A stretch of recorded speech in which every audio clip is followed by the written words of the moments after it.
Okay. Good afternoon, everybody. Welcome to another edition of Complete Sports Media's podcast. I'm your host, Darren Campbell. And of course, joining me on a Monday to do a weekend wrap up of sports is Jason Cameron. Thanks, bud. Appreciate you joining me. I hope we do good. We're going to be a little rusty. We haven't done it in a couple of weeks. So, yeah, how do you feel? You think we're going to feel the rust, or are we going to be able to power through it? Well, like Dominic Cruz says, some people have rust and some people don't. It just depends, I guess, on how professional you really are. And since we're such amazing professionals, I think we're going to be fine. I think we're going to be Yeah, I agree. I think we're going to be good. It's just like riding a bike, and we're going to have fun. There's lots to talk about. It's a busy weekend in sports. I just couldn't believe how much great stuff there was to watch. Preseason, I'm super done with it. I'm glad it's over. It was hard to watch because most guys that are on the starting 53 weren't playing. Aaron Rodgers made an appearance over the weekend and threw 8 balls. Looked not bad, went 2 drives.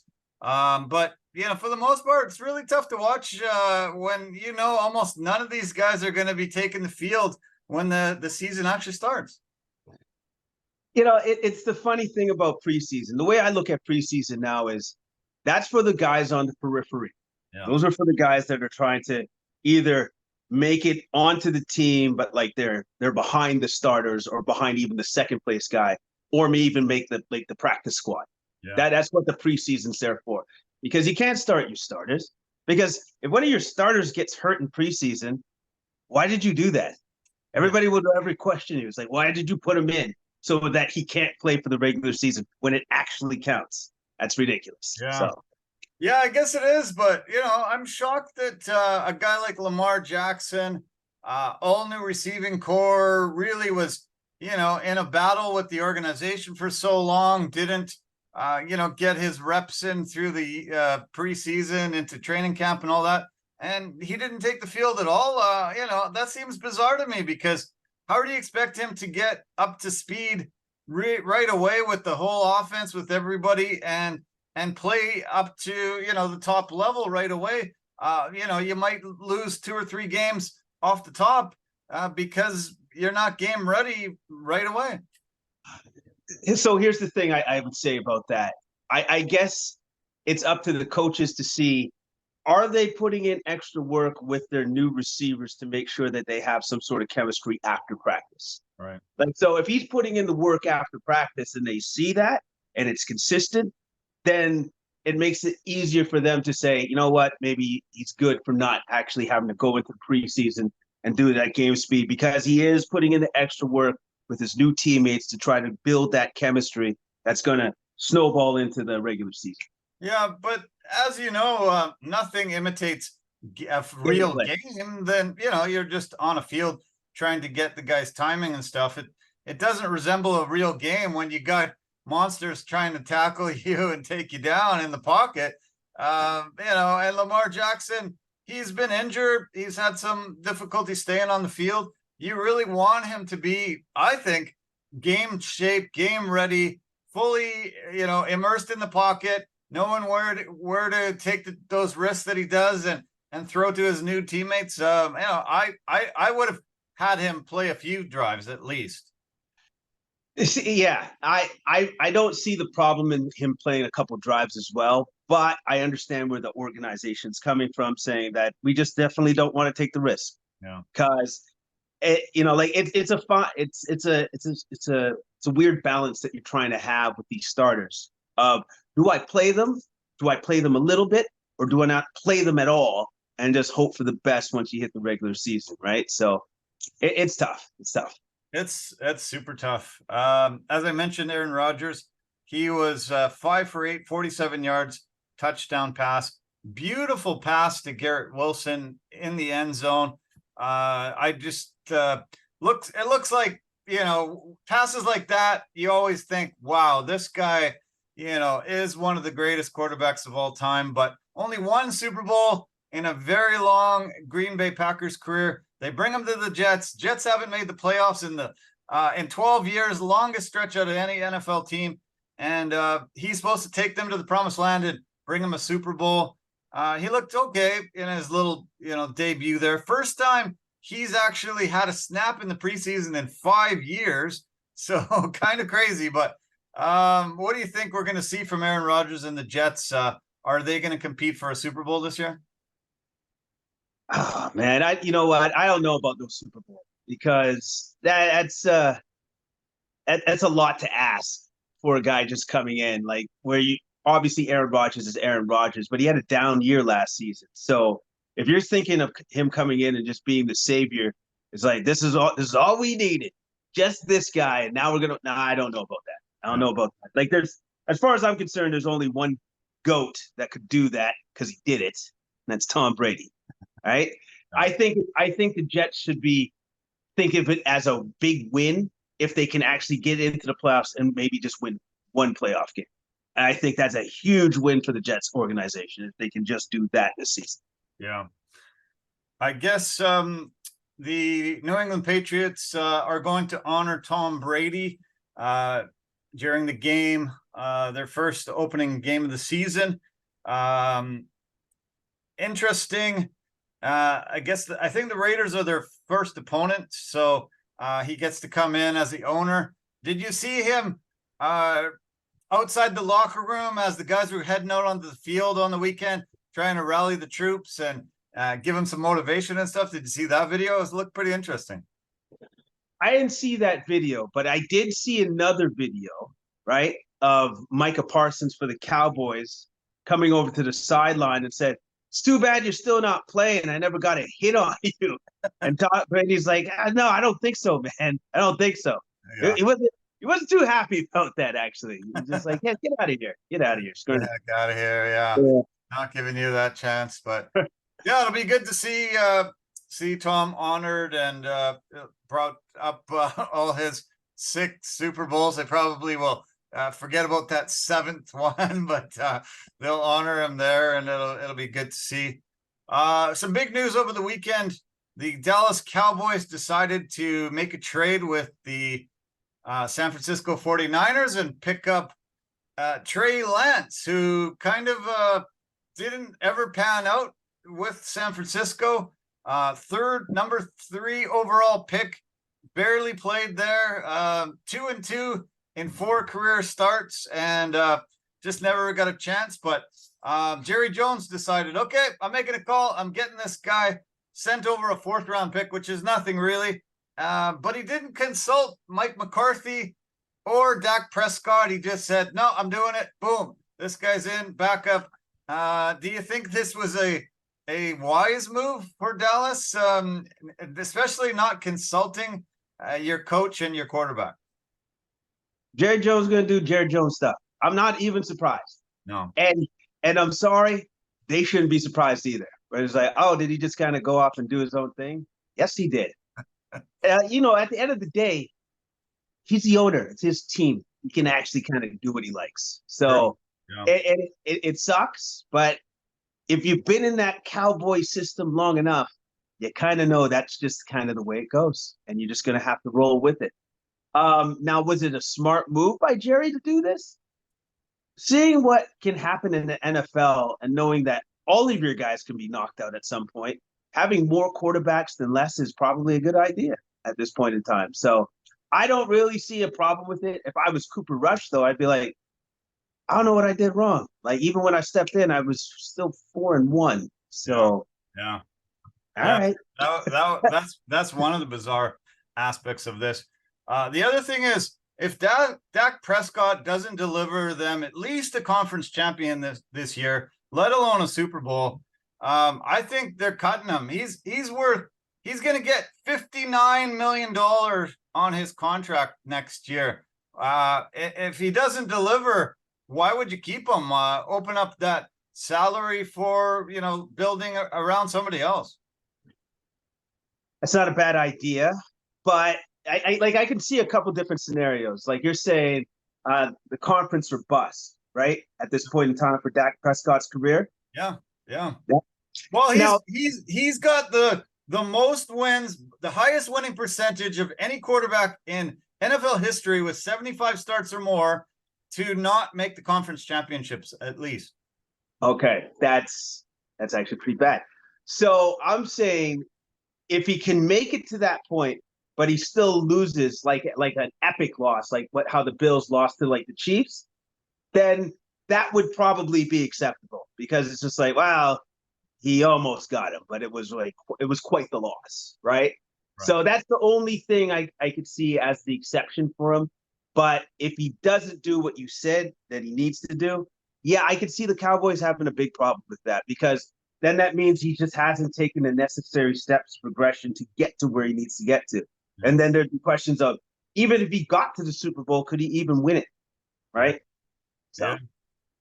Yeah, it's going to be interesting. Always tons of stories coming out of Big D, and this created a bit of a stir and a bit of a buzz that Jerry Jones just went out, boom, grabbed another quarterback to back him up. It has caused some issues with some other quarterbacks over the years.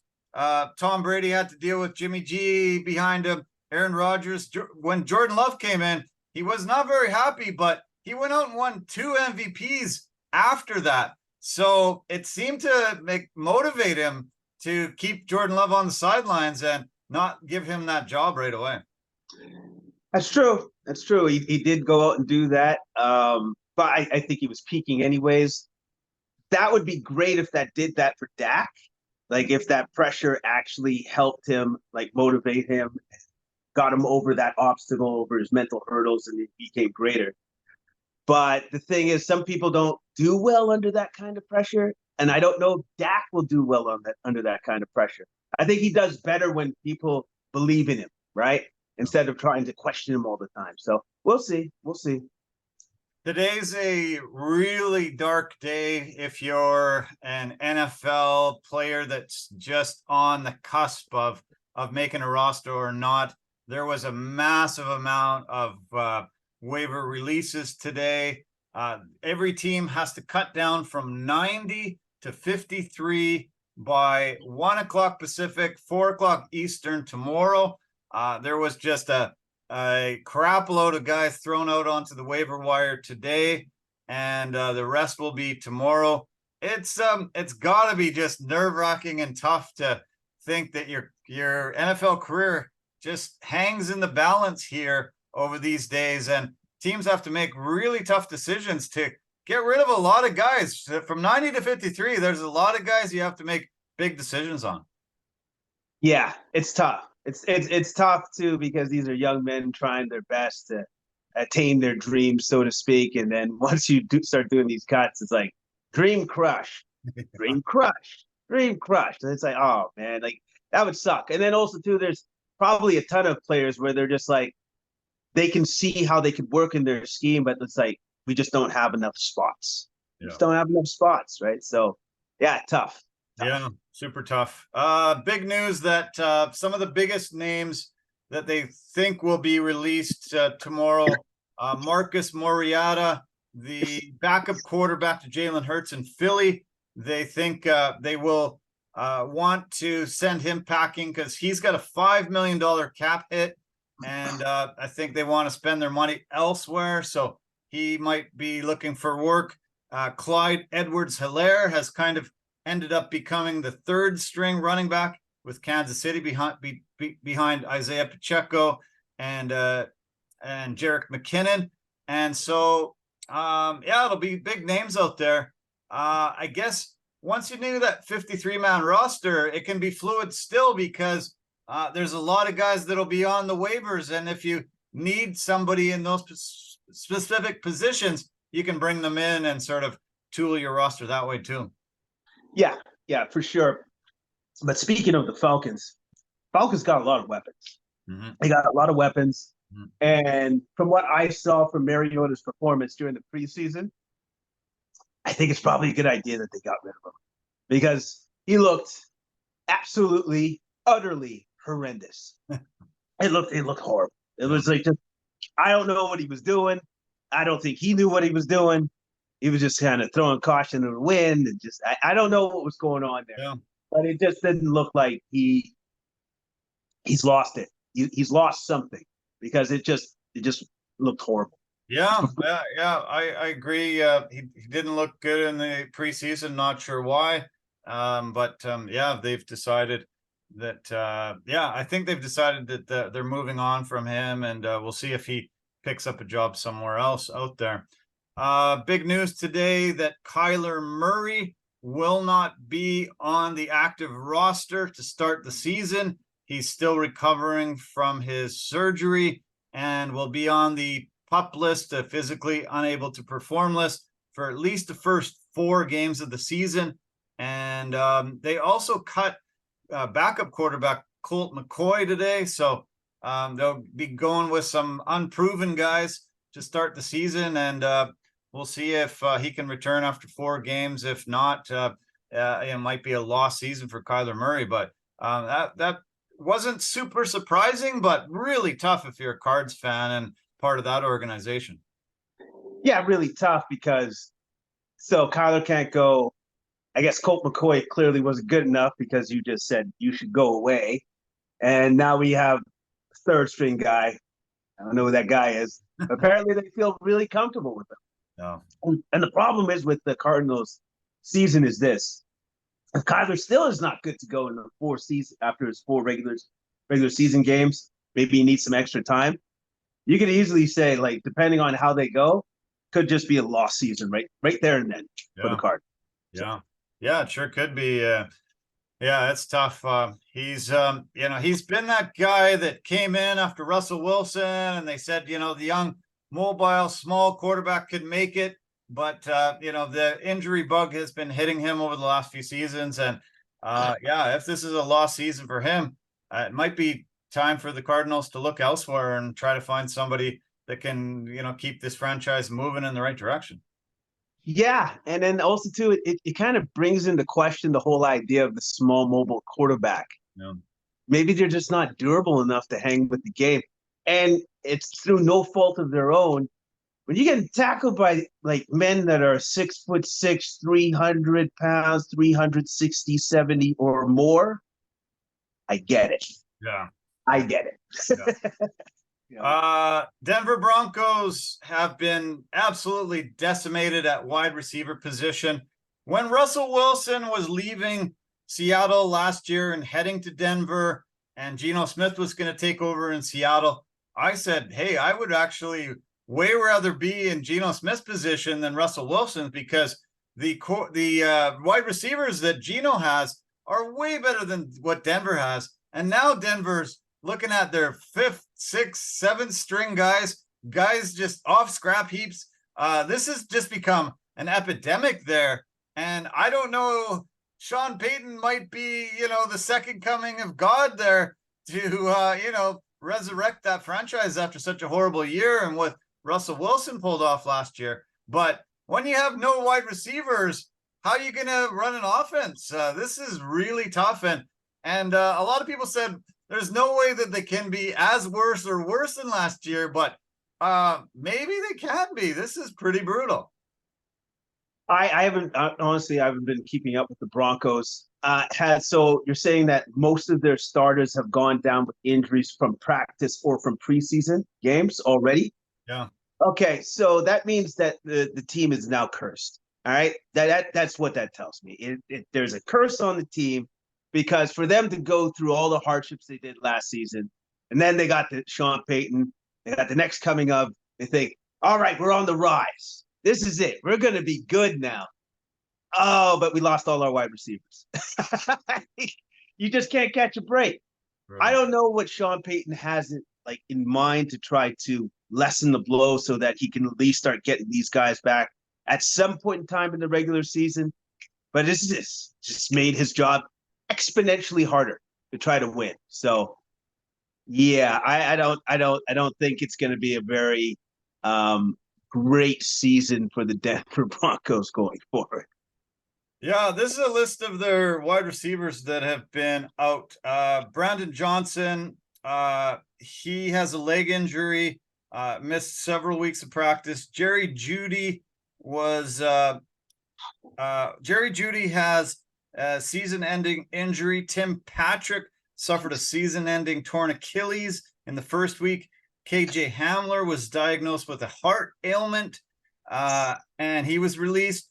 Jalen Virgil suffered a knee injury and is now on injured reserve, and on and on and on. They are, cursed, like you say. And a lot of people expected Russell Wilson to be able to bounce back with a better play caller, better coach, and a renewed optimism for the season. But I don't know. This is going to be a patchwork wide receiving core, and they're going to have to try to look at maybe some of the guys that get cut from other teams, maybe for salary cap purposes, not just necessarily because they're not good enough, but unless they make some trades, because you can't really go into a season when you're, as I said, looking at your 5th, 6th, 7th, 8th receivers down the depth chart. Every team's just going to just key on Russell Wilson and take him out every single solitary snap of the ball. Yeah, and then all of a sudden now Russell Wilson's just me running for his life like all the time, right? Like he's just like I have a sneaking suspicion this season he's definitely going to have to use his legs. Yeah, he's definitely going to have to use his legs to run for his life. So I would imagine that the Broncos are going to have to make some strategic trades here so that they get some people that Russ can pass to. Yeah. Has to happen. It's going to be interesting to see Ezekiel Elliott with the Patriots. Very interesting to see him in a new uniform. It's going to take a little while to get used to that, I think. Oh yeah, it's going to take me a little while to get used to that because you're used to seeing him in the Cowboys uniform, and now he's in a Patriots uniform. You're just like, well, I am seeing that right? I am seeing that right. Yeah. So, but at the same time, I think this is probably going to be a better fit for him, like a new start, and hopefully he still has some tire on the tread. He can show people still that he's still capable. Yeah. Jonathan Taylor is still on the trade block. He's asked for a trade. They've granted him permission to speak to other organizations and try to sort something out, but no word on him. And it's sort of par for the course with the running backs this offseason. They actually had to have that meeting to come together and see if they could figure this out, because the running backs have been devalued so much over the last few years that they're becoming almost irrelevant on most rosters. I think there's going to be, I think from what's happening now, there's going to be a trickle-down effect for the future, which is highly skilled players are going to be like, well, I can't get paid at running back, so I'm not going to play it. I'm just going to go with wide receiver. Yeah. So I think you're going to see the quality of running backs begin to degrade as time goes by, because those skilled players will now know, don't go into running back because they're not going to pay you. Yeah, I think that's what's definitely going to happen. Yeah, I want to do a very good in-depth season preview next podcast. We're a little more than a week away from opening night on Thursday, Kansas City and Detroit. So we'll do a really good in-depth. You'll have to do some homework, and I'll put you through some paces and ask you a lot of questions, and we'll make some picks and predictions and stuff next week. Sounds good. Look forward to it. Awesome. Okay, some football north of the border here. Few big news. BC Lions, unfortunately, are on a little bit of a slide right now. Lost their last two. They lost 30-13 against Hamilton here in Vancouver over the weekend. And the real big tough thing was James Butler, who was fantastic last year. Just love this guy in a Lions uniform last year. He was running like crazy. He ended up running over them completely through the game, 154 yards, 2 touchdowns. And he said, it was personal after the game.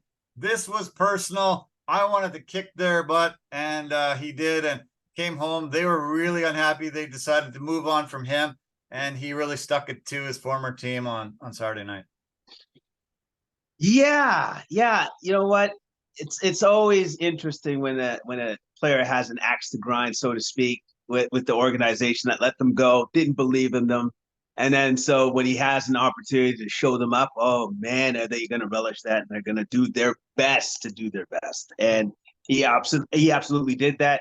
Now my question is, like, why did they let him go in the first place? He's pretty good. Yeah. He's obviously good enough. Oh man, I watched him last year and I couldn't believe how awesome he was. He was just unstoppable in most of the games that I watched, and it was shocking. Yeah, he should have stayed. It might have been salary cap purposes, which usually is the case in the CFL, but yeah, they should have figured out how to keep this guy. Yeah, they should have. Like, clearly, like, like that's probably one of the guys that they shouldn't have let go. They probably should have let some other people go, but just not that one. Yeah. Right? Big news yesterday. The longest home losing streak in North American sports is finally done. The Edmonton Elks have won a game at home. First time since they've been called the Elks, they have won. They beat the Ottawa Red Blacks 30-20 yesterday. They had been coming off their first win of the season, which was on the road, but they finally got it done at home. It was a celebration.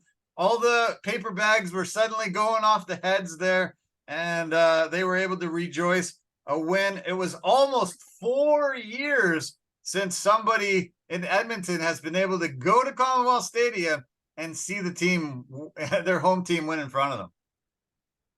4 years? Oh man, I didn't know it was that bad. I knew it was bad, but I had no idea it was been years of ineptitude by the team. Well, I guess rejoice, because hopefully they'll have another one maybe this season, or do they go another 4 years? Like they'll just win a home game every 4 years. Is that a thing? Yeah, hopefully not. Oh man, yeah, it was. It must have been painful and brutal to just get in your car and know you're driving over to the stadium and your home team's gonna lose and lose and lose. And usually it's a home game, road game, home game, road game. So every 2 weeks you got to be like, oh man, do I want to go and watch this team lose again? Like, oh, painful. And it had to affect that organization from top to bottom. But what's turned this around is finally, they gave the Canadian quarterback, Trey Ford, an opportunity. And he's come in and he's won his first 2 games of his career. And it took them this many games to finally give him a shot. And he's like, hey, what the hell's going on? What took you so long? I told you I can win. And he's 2-0 as a starter. The kid from Niagara Falls, Ontario, has come in, kicked all those American quarterbacks down the depth chart, and he's been able to get a victory after they started the season 0-7, and they didn't win last year. And he's been able to turn this around. And another Canadian quarterback proving, hey, give me a shot and I'll win for you. Well, they should have probably given him a shot earlier, let's be honest, because what was going to happen if it didn't work out? Another loss? All right. Yeah. They might as well just done it a lot sooner. But I'm glad way sooner. Yeah, way sooner. Yeah. Speaking of Canadian quarterbacks, Curtis Rourke, Nathan York's little brother, finally got back onto the field. He was setting records, beating the records that his brother had at Ohio last year, and then he went down with a serious injury, missed the last half of the season or last part of the season. Came back in this game and was doing really well, and then bam, he got tackled again, went down with injury again. I haven't heard the extent yet to the injury. It doesn't sound season ending or anything like that, but tough that he was doing so well, got injured, came back, lots of excitement for this new season, and then he goes down to injury again. Injuries suck, especially when it's like you get derailed once, you come back, you're good, you feel great, and then you get injured again that quick. It's terrible. It's a terrible feeling knowing that, great, now you just got to rehab once again to try to get back onto the football field and help my team. It's horrible, but hopefully the injury's not bad and he can get back onto the field sooner than later. Yeah, sure hope so. Yeah, injuries are just so brutal to go through. And this is a kid also from Niagara Falls, went to high school in Niagara Falls, and with Nathan doing so well in with the Lions last season, going down south and being able to have that very incredible viral touchdown this in the preseason here.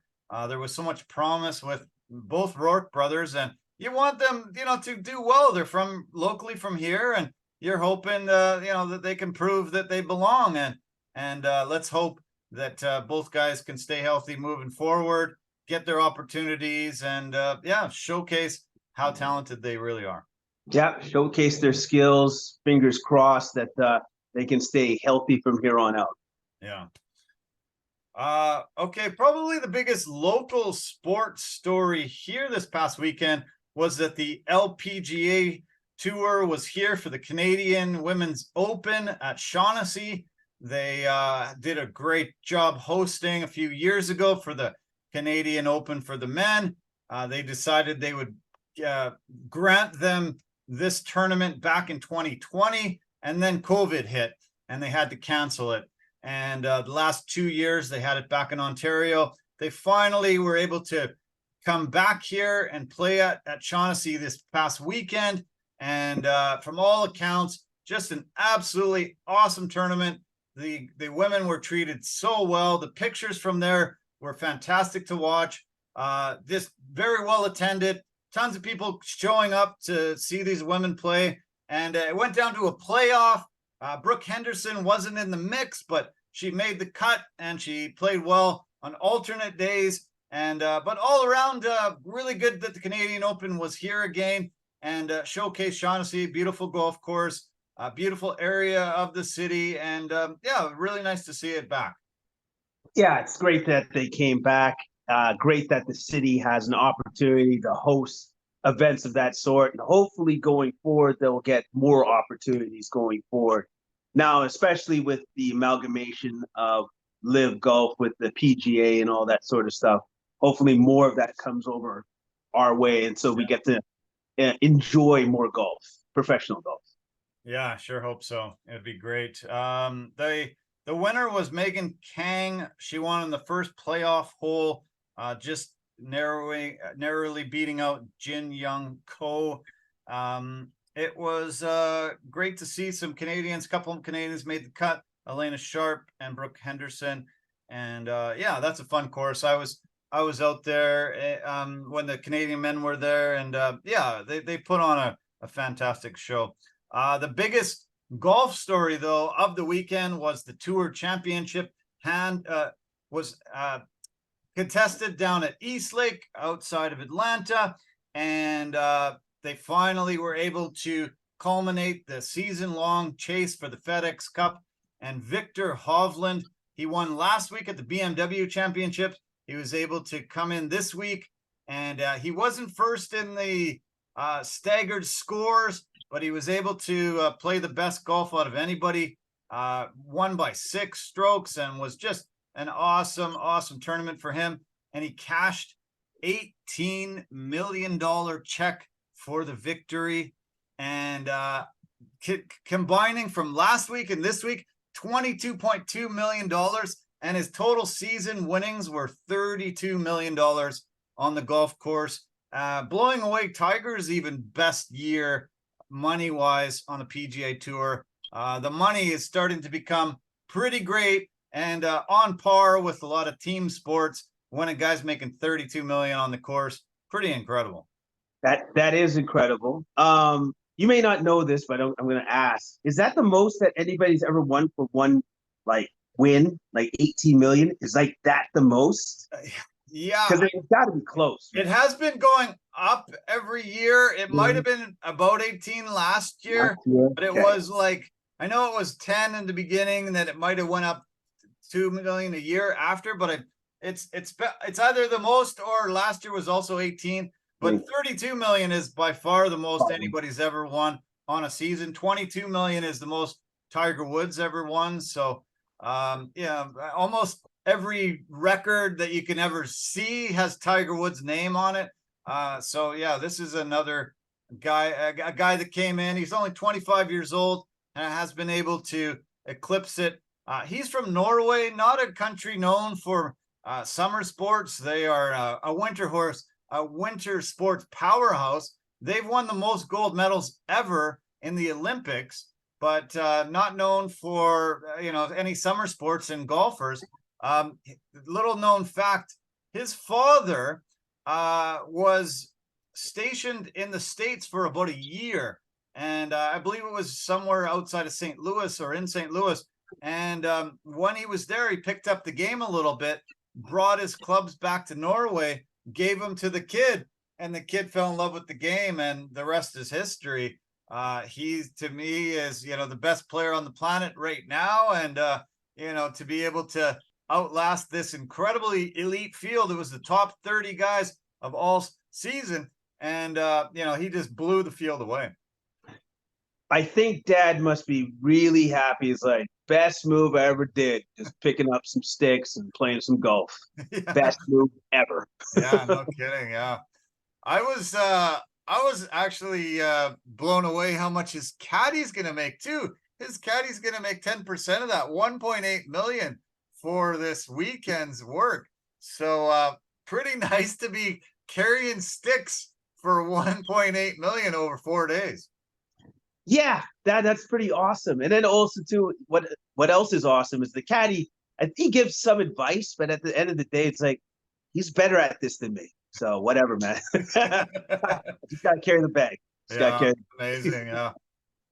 There was a little bit of drama as it went on. He started with a 6-stroke lead to begin the round.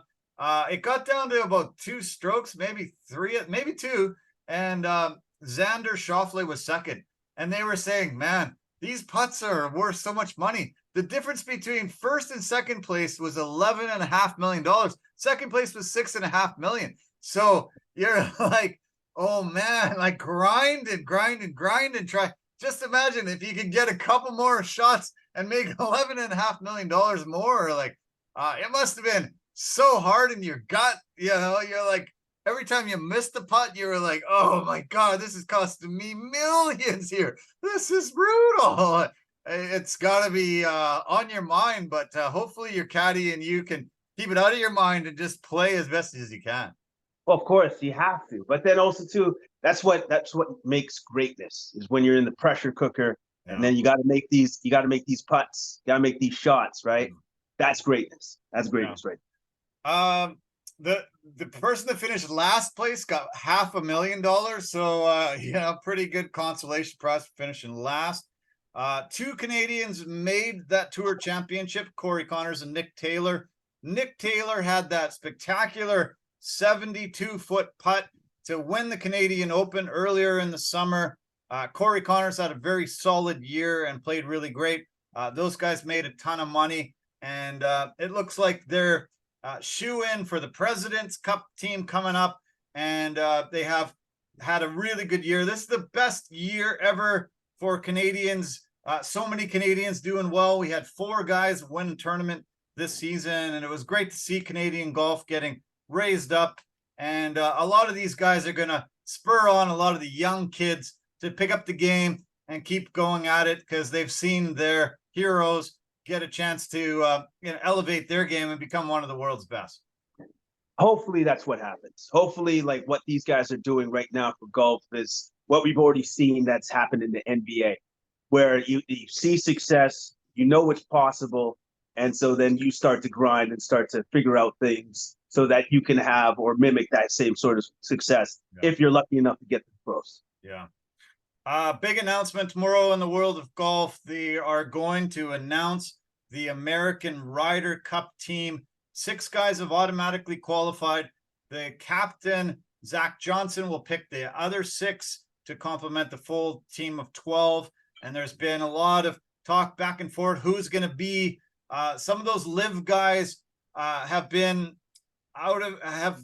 pushed out of the conversation because they don't get world golf ranking points and things like that. So, and also there was such a separation between the PGA and the Live Tour that I don't know if any Live guy's going to get a chance to play on this team. but there's a lot of guys that have played really well recently and guys that have been always mainstays on that team that aren't playing well. But it'll be interesting to see. I think the announcement's tomorrow morning, 10 a.m. I believe it is, and we'll watch that. We'll make a report and let you know who got picked. But a lot of guys are going to have a sleepless night tonight, wondering if they've made this team or not.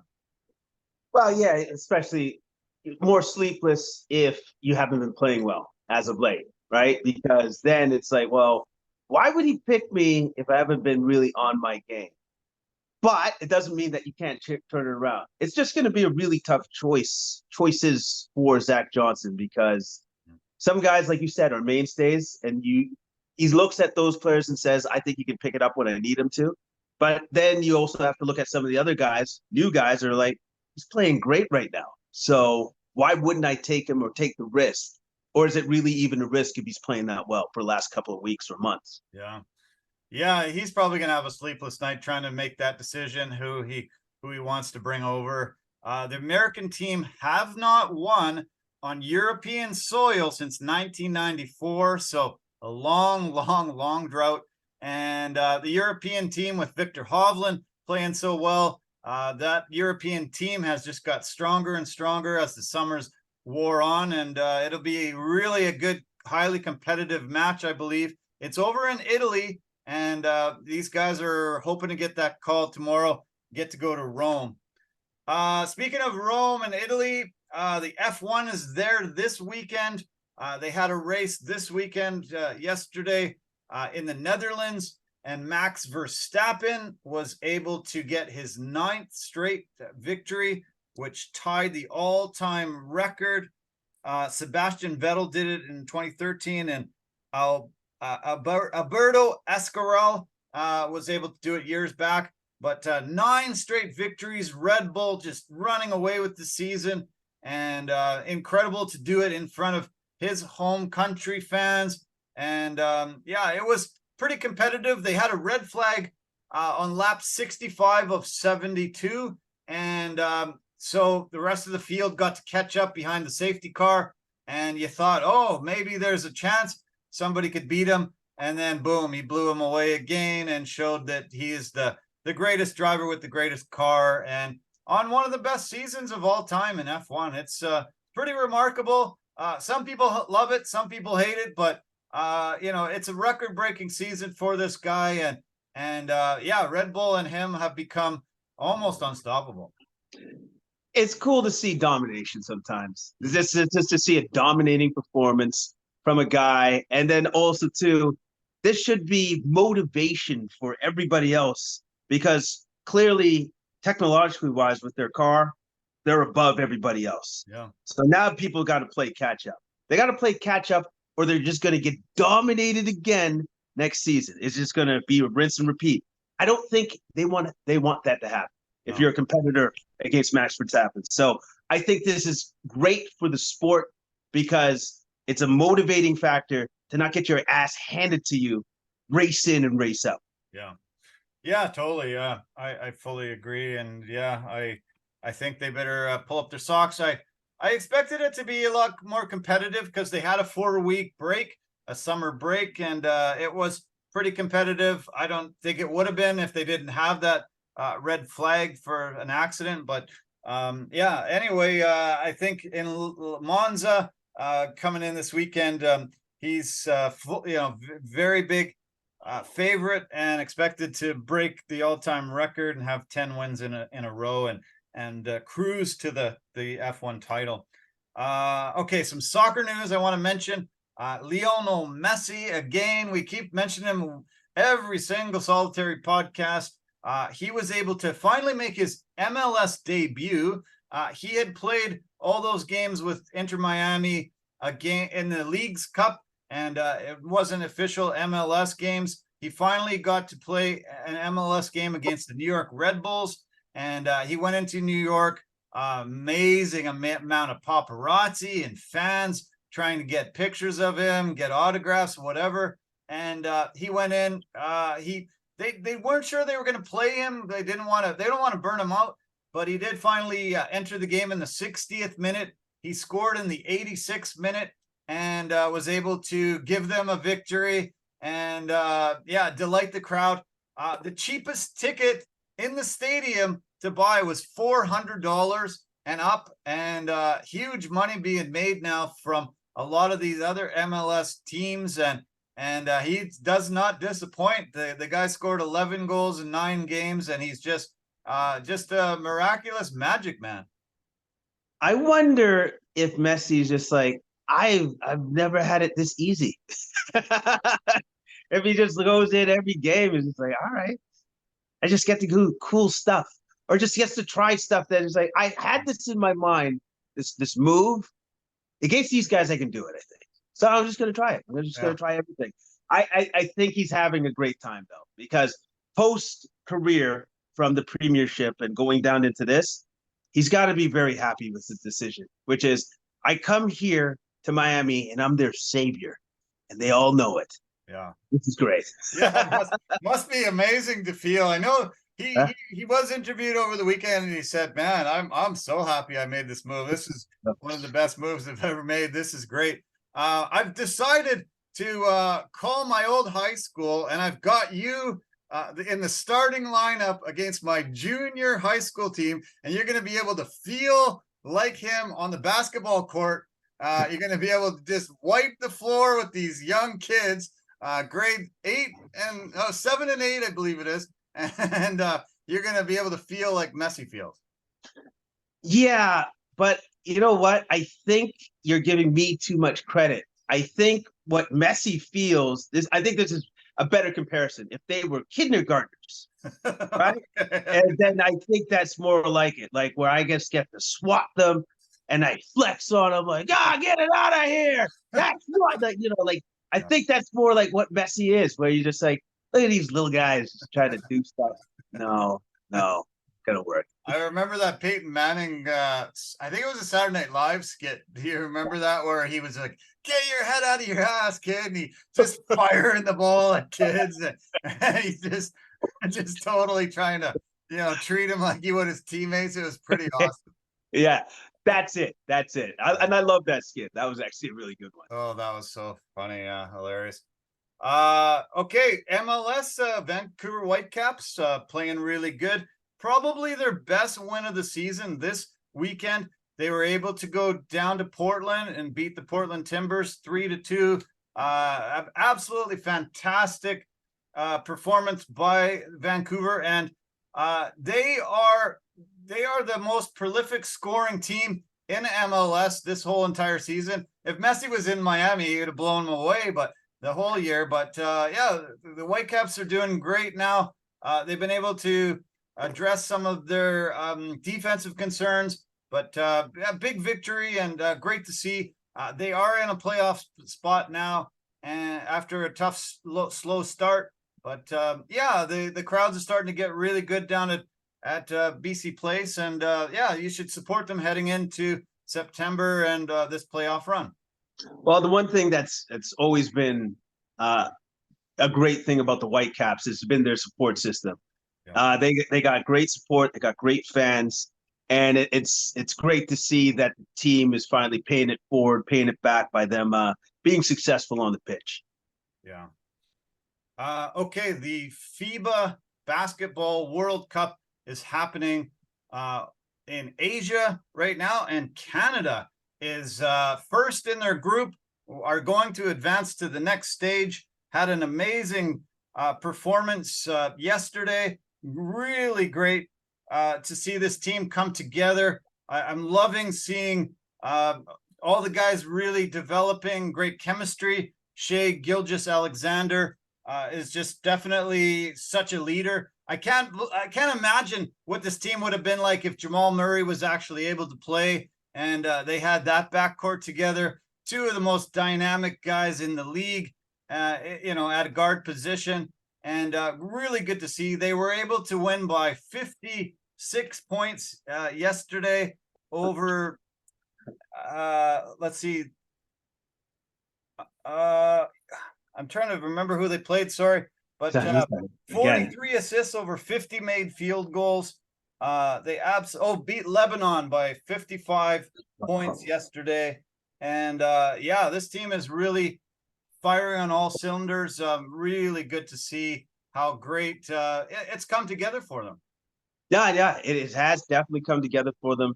And then also too, the great thing for me to know is that that is actually not their best team.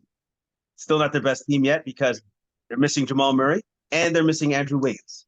Yeah. So like that's exponential growth for the Canadian team, knowing that they can now field at least, what is it, 8 NBA players on their team now, on their roster. Yeah. If not more. I might have missed something. But yeah, and that's great to see, knowing that we've come that far from where we were before, where we had literally just a Steve Nash, to where we are now. So that is great growth. And I wanted to say real quick before we move on, congratulations to Japan. I think they had their first win over a European nation ever. First time ever. That's amazing. So yeah, and I think our guy Yuto Watanabe is on Japan. So I remember seeing that the video of him crying on the sidelines, because it meant a lot to those guys, which is they beat Finland yesterday 98-88, and yeah, very awesome to see. Canada was able to really outclass Lebanon, but a lot of guys got a lot of time. Everybody played really well, and it was really nice to see. And the big shock in Group H that Canada's in is that France ended up getting beat by Latvia yesterday, 88-86. And even though Kristaps Porzingis is injured and couldn't play, they were able to beat France, who was heavily favored. And this gives Canada this next berth into the next round. So that was fantastic to see that Latvia was able to come together. Davis Bertans and his brother were the two biggest workhorses on this team, and huge upset, Latvia beating France. Oh no, that's a big upset. And you know what? It's for me, it's awesome to see the fact that like the skill level in all countries is coming up for the game of basketball. Because if everybody's better, that just means the competition's better. That means the game is better for it, and that's a good thing. Yeah. USA rolling along. They were just okay in the preseason heading in. Not the greatest first game, but yesterday they played very solid. They beat Greece 109-81. Steve Kerr's the coach, and I love Steve Kerr. I love the way he plays basketball. I love the way he played basketball. I love the way he coaches basketball. He loves this up-tempo style, and this team's going to be fun to watch. They are starting to gel, and you're going to see some heavy-duty competition, and let's hope Canada can work their way up the ranks and get a shot at them. Yeah, and I like the fact that they're kind of focusing for this team on the young guys, because it's going to be these young fellas going forward that's going to carry their teams, right, for the Olympics and everything else. So I like the fact that they're really concentrating on the young guys for this. Yeah, the starting five has actually been outplayed by the bench so far, and that was not something that anybody expected. But I expect that Jalen Brunson is going to lead this team really well. Anthony Edwards, one of the emerging talents in the world here. They've got their starting five is Edwards, Mikal Bridges, Jalen Brunson, Brandon Ingram, and Jaren Jackson Jr. All pretty young guys, and very solid starting five. Yeah, amazing starting five. Great starting five. They got a great team, and like you said, they're working into their chemistry. They're getting better. It's going to pay dividends for them, I think, for their focus to be on the youth. Canada's game against Latvia is tomorrow, 6 a.m. Pacific, our time, 9 a.m. Eastern time. So, PVR it and watch it. It'll be good to see the top two teams in Group H have to face off against each other and, sort of get a measuring stick on how they're doing. I'm really impressed with Zach Edey as well. Cool that Canada included him. Still in college, 7'3", but emerging, and he's been great presence. I'm loving what he's bringing in his minutes that he's out there. Yeah, no, he's great. I believe the college he plays for is Purdue. Yeah. Big man's always a good presence to have as a rim protector, deterrent, shot blocker, and get those easy rebounds. Yeah, I'm loving the FIBA basketball. It's been fun. Missing basketball big time with the NBA not happening, but great to see them having this tournament. And yeah, it's been super fun to watch. I want to turn back to soccer just briefly. The Spanish soccer president Luis Robles has been suspended 3 months for that what is the word for the kiss that he gave to the girl without permission. There's been just a big firestorm on this. They want him fired. The whole team wants him fired. Everybody is trying. He's refusing to resign, but they have decided to suspend him for 3 months. And yeah, this is crazy that it has blown up into this big of a thing. He was just super excited as the girls were coming on and they were presenting them with their medals and the trophy and everything. He just grabbed one of the girls and hugged her and then gave her a kiss. And boom, it has just blown up into the biggest controversy, and everybody wants him fired, almost put in jail for it. It's been pretty nuts. A story that just won't go away, and I'm pretty shocked over just really harmless little smooch. But I guess she didn't get permission, so you can face the backlash, I guess. I didn't see any video on this. Was it incredible? Like, you clearly saw it. So was it incredibly inappropriate? Was there a little bit more touching? No. Bring her in, and then hold it. And was it uncomfortable? No. And the funny thing is, she didn't even say that it was super offensive to her. After she said, no big deal. I didn't even think about it.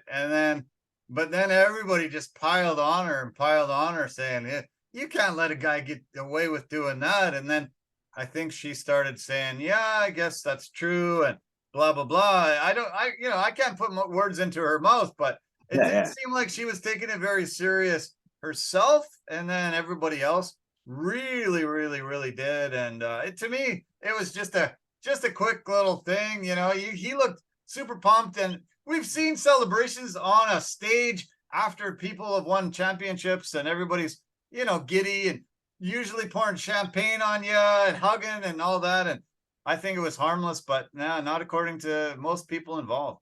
Well, you know what? He does have a certain position that he needs to be respectful at all times. Yeah. So maybe he should have just went with the good old handshake. You know what I mean? Yeah. That way you don't get yourself into trouble. That's true.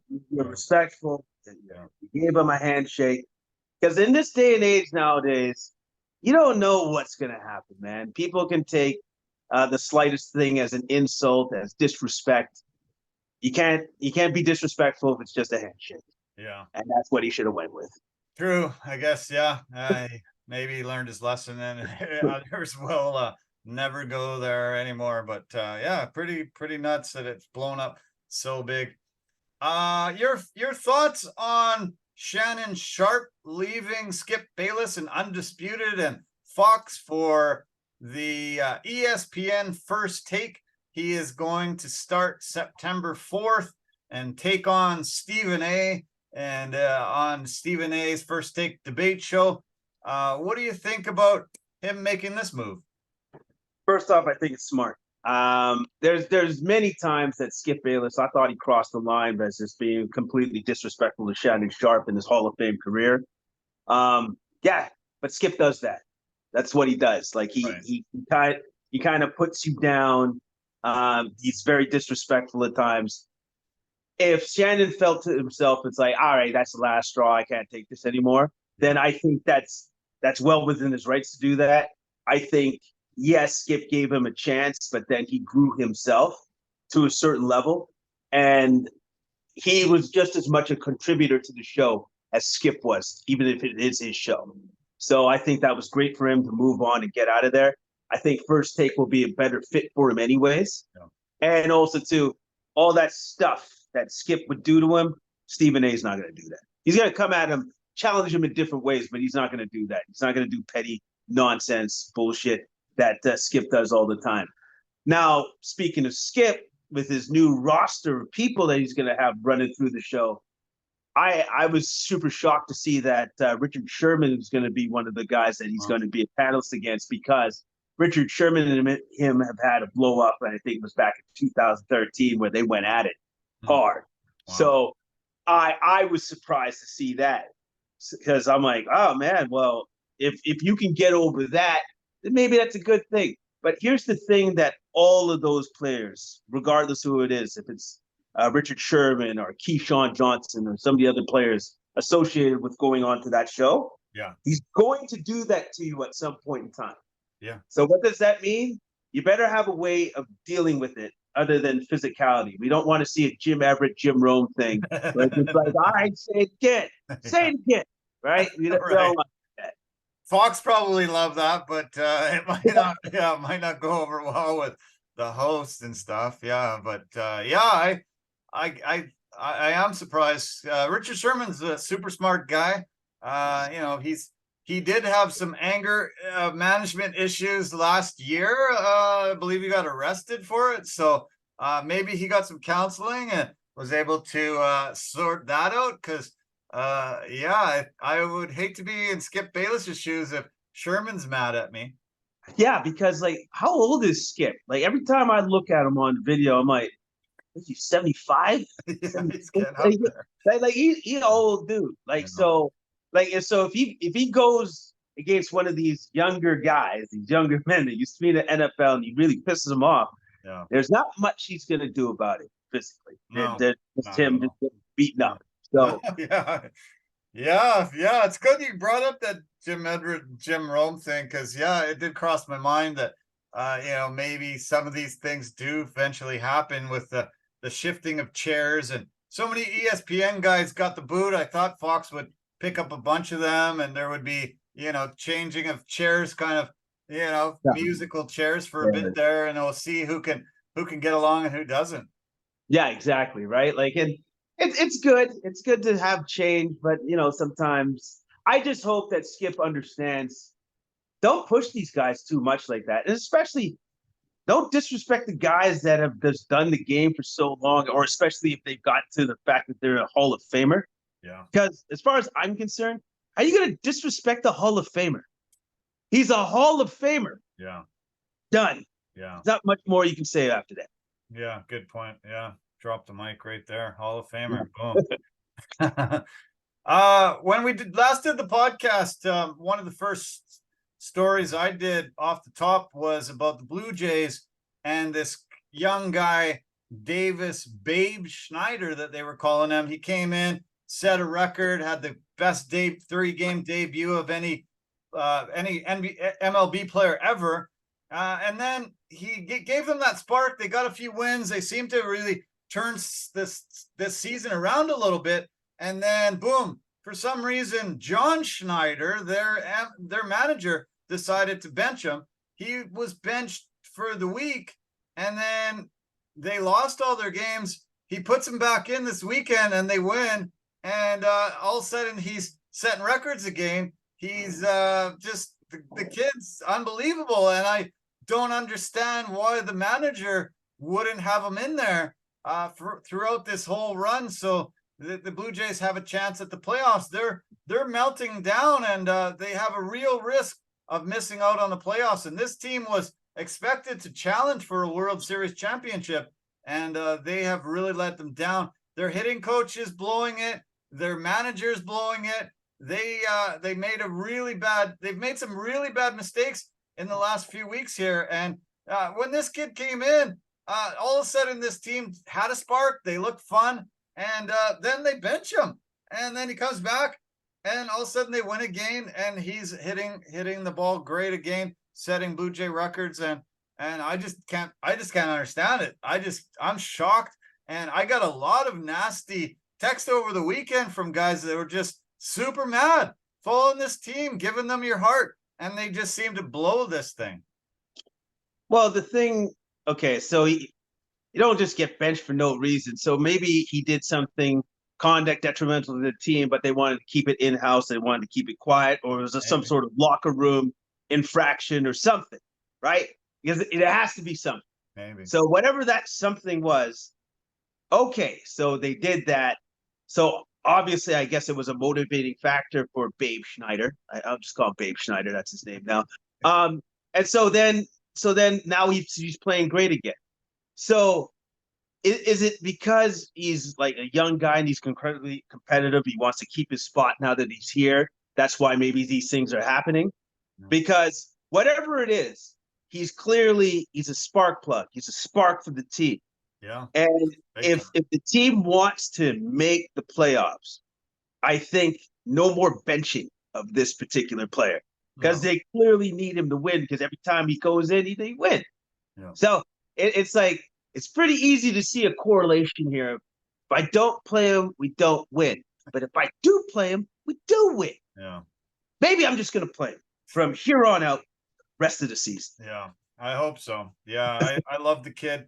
28th rounder. He's short, got a duster.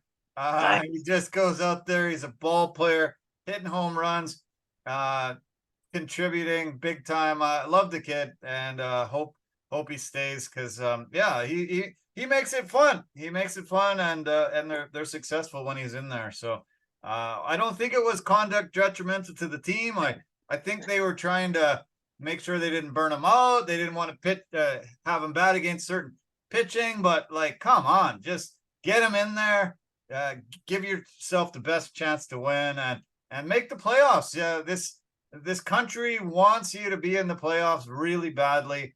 And if you're not, it's a massive disappointment to this season. Massive. Well, yeah, and also too, like, why would you shield him from anything? Like, he's young. He has to learn. He has to learn about like hitting certain pitches and stuff like that. Like, the more experience, the more bats he gets, the better off he's going to be. Yeah. So that, to me, that doesn't even make any sense. Like, and he's young. He's not going to get burnt out. I've seen baseball. I've watched baseball. It doesn't look like they're getting burnt out there. No, that's true. Yeah, that's true. Seattle Mariners are looking great. They broke Toronto Blue Jays' hearts last year with the playoff ouster. But I said weeks ago that I think the Mariners are going to make playoffs, and they had a record 7 home run game over the weekend. Julio Rodriguez and this team is really coming together, and they are very fun to watch. And it's going to be exciting here in the Pacific Northwest.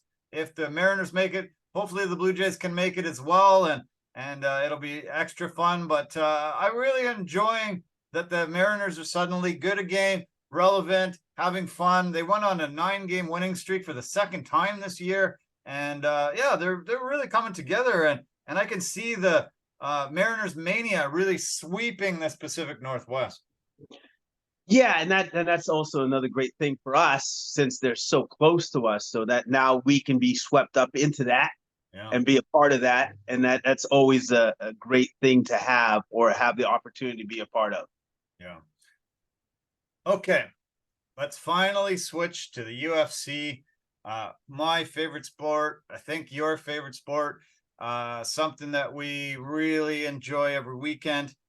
This was crazy because it started at 2 a.m. our time. And you said you didn't stay up, did you? I did, but I didn't watch the whole card. I enjoyed this card from Singapore. It's been a little while since I've been there. This is the 5th time, actually, amazingly enough. But they finally have a very Asian-centric card, and the fans were just rabid right from the very opening fight throughout this entire card. Super fun to watch, and I really loved that they put the Korean Zombie on as the main event. That is his 10th straight main event, and this guy just knows how to bring a crowd into a fight. Just goes out on his sword, throws down with Max Holloway. And this was one of my favorite fights of the year. Good that Holloway was able to weather the storm and get the victory for all the Hawaiian people. And this fight was really fun, a really good main event for a card in Singapore. Yeah, it was a fantastic card. It was actually a really good card, especially the Holloway Korean Zombie fight, because Korean Zombie, I could kind of tell that he was just like, I'm just going for it. Yeah. I'm going for it in this fight. Like, regardless of how it ends, I'm going for it. Like, and you got that sense right from the first round. Yeah. That it was like we're throwing down. And I think Korean Zombie was very grateful that the UFC got his request, because he wanted to fight Max Holloway at least once in his career. And he got that fight, which was this fight. And he just said, you know what? We're throwing down. And he knew that Max Holloway was the perfect dance partner for that, because he's like, Max is not going anywhere. He's going to throw down with it. It's going to be great. Yeah. Yeah, it was great, because we've seen Max Holloway a lot of times just point down to the octagon, get in here, let's just go. Even though a lot of people said that, Max Holloway doesn't hit hard enough. He hadn't had a finish in a while since Brian Ortega. But he said, I know they call my hands pillow hands, but I think I had some lead in these pillows this time, and I was able to get that knockout. But he said, my right just connected right before his did. I don't know if I would have ate the shot or I would have dropped, but luckily my shot landed right before his did, and it was a walk-off knockout, first one I've ever seen in Max Holloway's career. But really, really fun, and the chants of Zombie and the song that comes on and everybody starts singing it gave me goosebumps. I got emotional to see that he retired, decided he was walking away from such a legendary, historic career. A guy that's just a pioneer for the Asian mixed martial artists, and a guy that just rose from very obscure path. Koreans weren't very well known for fighting, years back. And he was able to come in and have so many exciting performances, so many bonuses. And he would just go out on his sword. He didn't, try to ever fight safe. He just threw down. He was hoping he would be the victor, but if he wasn't, oh well, I wanted to give the fans a show, and he always did.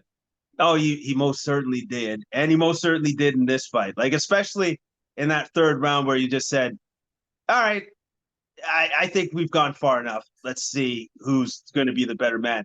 And on top of that, like where that last knockout punch by Holloway, I didn't realize how close his punch was. Yeah.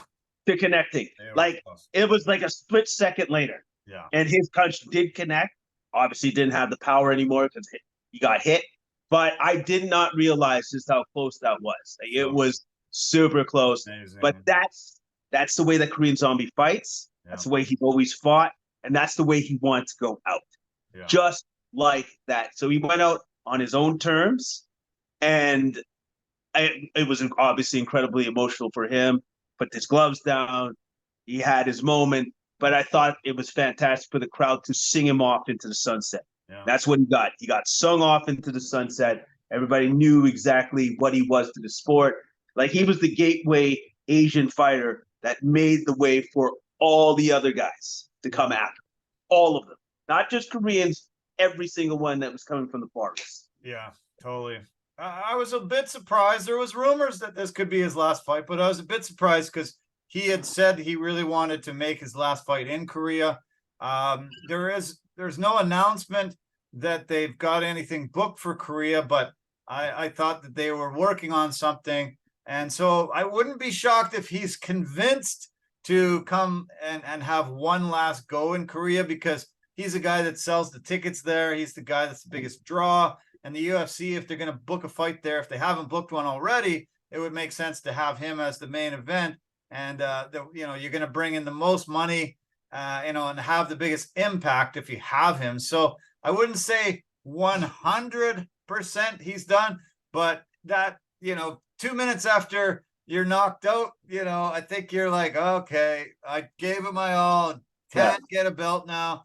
This is it for me. But it was just a nice send off. I liked how they had a tribute video. They showed tons of his great fights and biggest moments and stuff. And it was just, it was super touching and really cool for all those fans in attendance and fans of him around the world getting to see him, just in typical zombie fashion. He was almost finished in the second round. He went down and had to scramble around to save himself. He was in a brutal Darce choke that I don't know how he survived it. He is zombie-like and, has survived so many things, but, really good to see him still in that type of zombie mode that gave him the nickname. Yeah. No, it was classic zombie because that north-south choke, I thought it was pretty tight, but it's a zombie. So not tight enough. Clearly not tight enough. No. And I did like the fact that Max Holloway gave him the respect because he thought it was done and he gave it a sec, right? Yeah. And also too, then the ref's like, he's still good. It's like, all right. Then he went down to try to get the choke. So I thought that was pretty cool of Max Holloway to be as respectful as he was throughout the entirety of that fight. And then even after he won, said, give it up for this man. He's a legend. Yeah. And he is. He heaped so much praise on him. It was awesome. Yeah. They both wanted to fight each other, in their careers. They have both been lobbying for this for many years, and it was great to see it finally come together. And that, the sportsmanship that was shown by both men was fantastic. And one of the reasons why we love this sport is because you can get in there, you can go toe to toe with a guy and try to knock him out. But at the end of the day, you got a lot of respect for a guy that's going to do that against you and has been in there for many wars against so many guys. And you're finally getting that chance to show yourself against him too. It's an honor and a privilege, and it's not lost on these guys.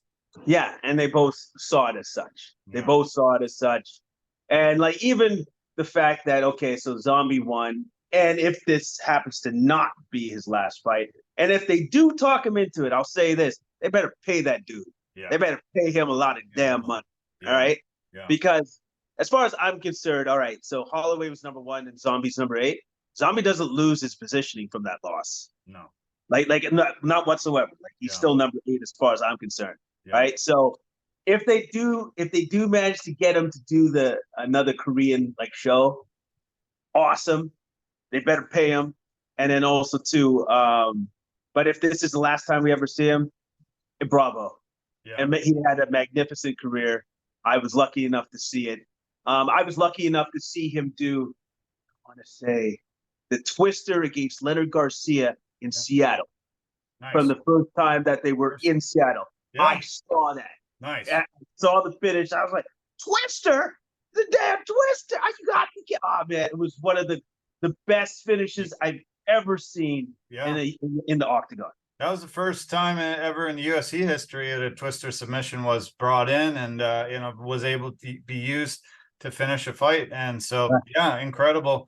I saw Korean Zombie fight 3 or 4 times live and always just loved it. Came out just so thrilled that I got to see him throw down because he just never disappointed. He just always went for it, and he got rocked so many times, but just kept coming at you and fought the best of the best over his career. And I knew how beloved he was in Asian martial arts, and that's a lot to have on your shoulders, but he always delivered an incredible fun performance.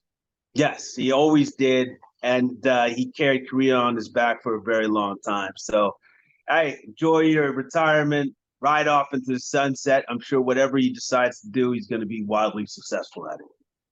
I want to get to talking about Hawaii and the fires, and Max said he dedicated it for that and everything. But I do want to ask you what's next for Max Holloway. He has lost to the champ 3 times. He's the number 1 contender, and typically a number 1 contender wins like this, exciting fashion, walk-off KO. He's got the chance at the belt, but does anybody want to see him fight Volk for a 4th time? I doubt it. And you know, he deserves it, but 3 losses already to the champ. You know, can you put him in there against him again? I think it was pretty telling for the mere fact that he didn't ask for it. Yeah. After he won, I think that was the most telling thing, because he even knows it's like, like, so now, unfortunately for Max, he's kind of seen as a gatekeeper.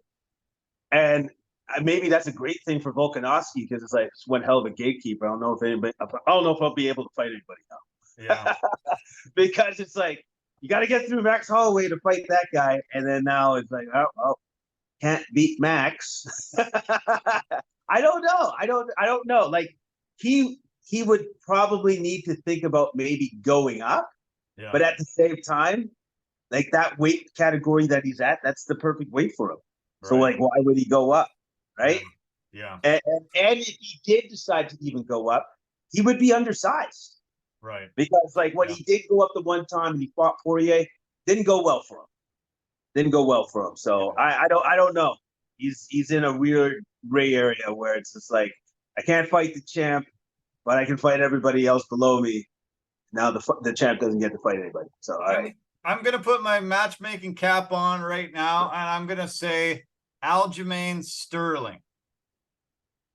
Oh, because Aljamain still has the ability to go up.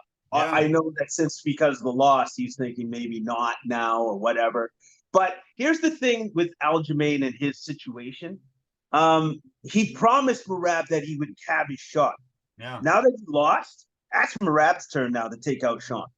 That's utterly his turn. Sure. So yes, Aljo can stay, but he's got to now make way and say Merab's time. Like, who would you say that Sean O'Malley should fight next? I think it's Savashvili.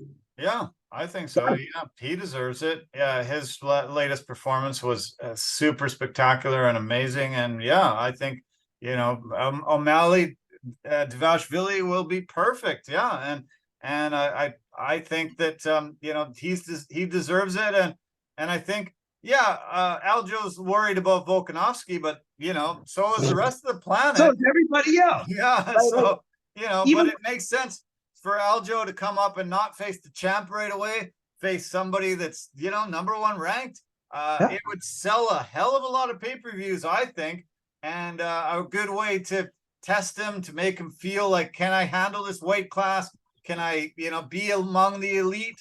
And not immediately go against Volk, who's definitely has a massive advantage. So I think that's a good call. I think it's a great call, because then you figure out this weird conundrum of what do you do with Max, because then now Aljo, give him time, so he put on the proper weight, he goes up in weight, he gives it a shot against Max, and then he'll know. It's like, if you can't get through Max, then it's pretty much you're not going to get through Volkanovski. Yeah. Right? Yeah. So you might as well figure it out now. It makes sense to me. That's what I would do. Convince him to make that move up. He's been talking about making that move up so Merab could take over the division. And even if Merab wins, he doesn't want to fight him, so he's on the sidelines for that much longer. If O'Malley wins, then who knows? O'Malley, can kind of call his shots right now, but we'll see. If Max doesn't fight Aljo, doesn't fight Volkanovski, the other guys in that top in the division are Yair Rodriguez, Brian Ortega, who Max killed last time, Arnold Allen, who he killed, Ilya Tupuria, who's supposedly next against Volkanovski, I think. Yeah. And then you got Josh Emmett, Calvin Cater, Giga Chikadze, who actually fought on this card and looked pretty good. And Mosar Evelev round out the top 10. But I think with Max, I think, if Aljo goes up in weight, it's a perfect fight and it'll be super fun to watch. And it makes sense for everyone involved, I believe.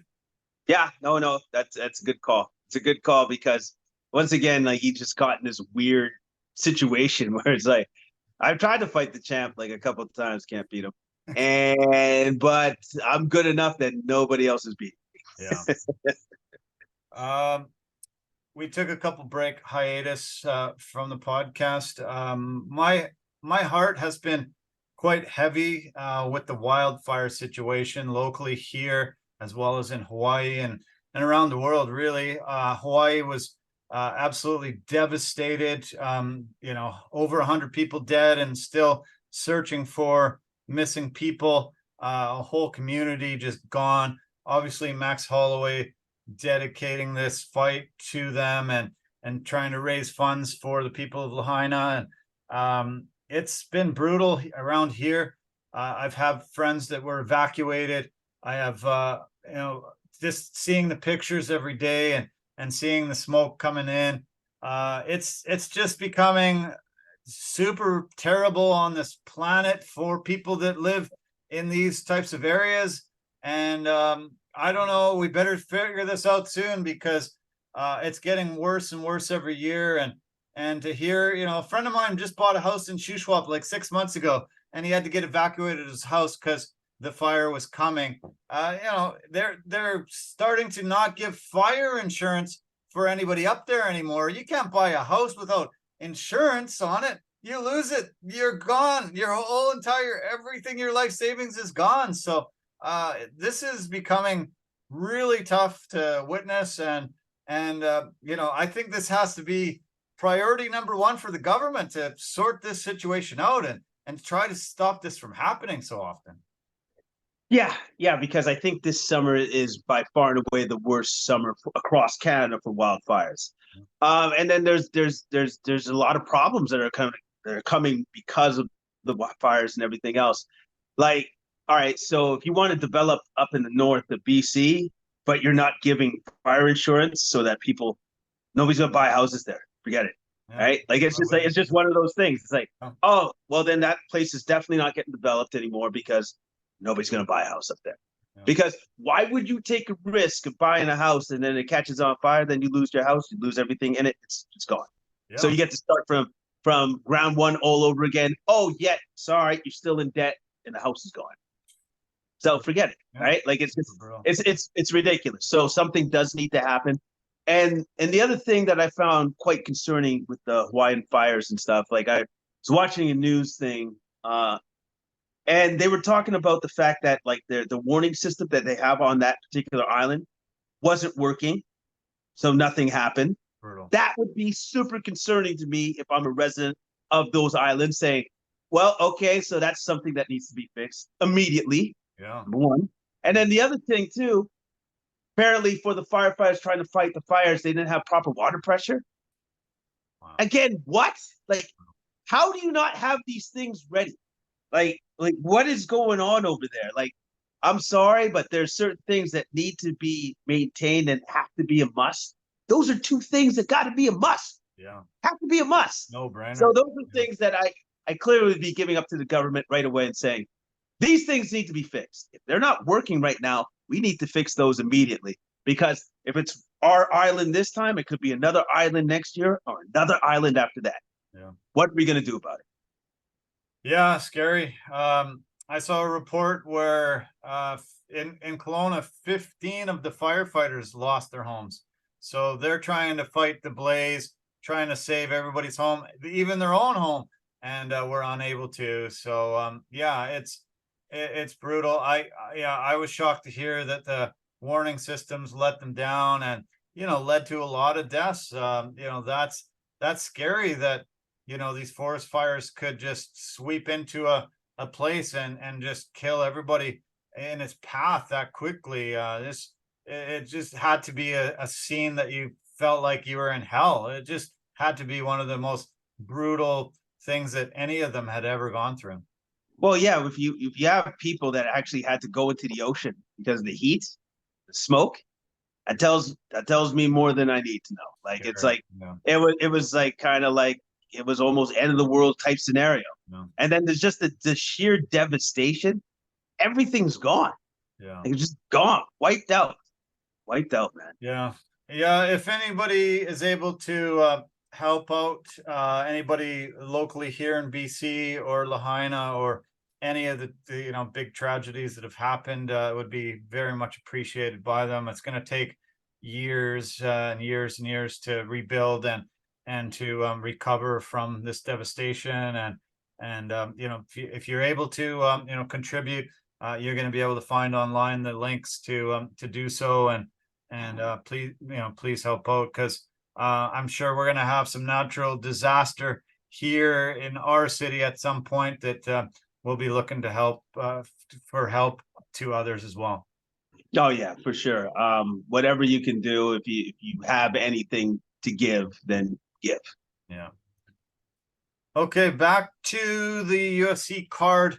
The co-main event was a rematch between Anthony Lionheart Smith and Ryan Superman Spann.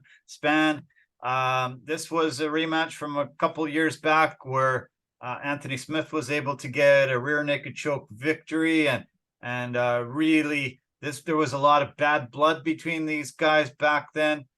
They decided to give Ryan Spann another opportunity here, and a very super tough fight.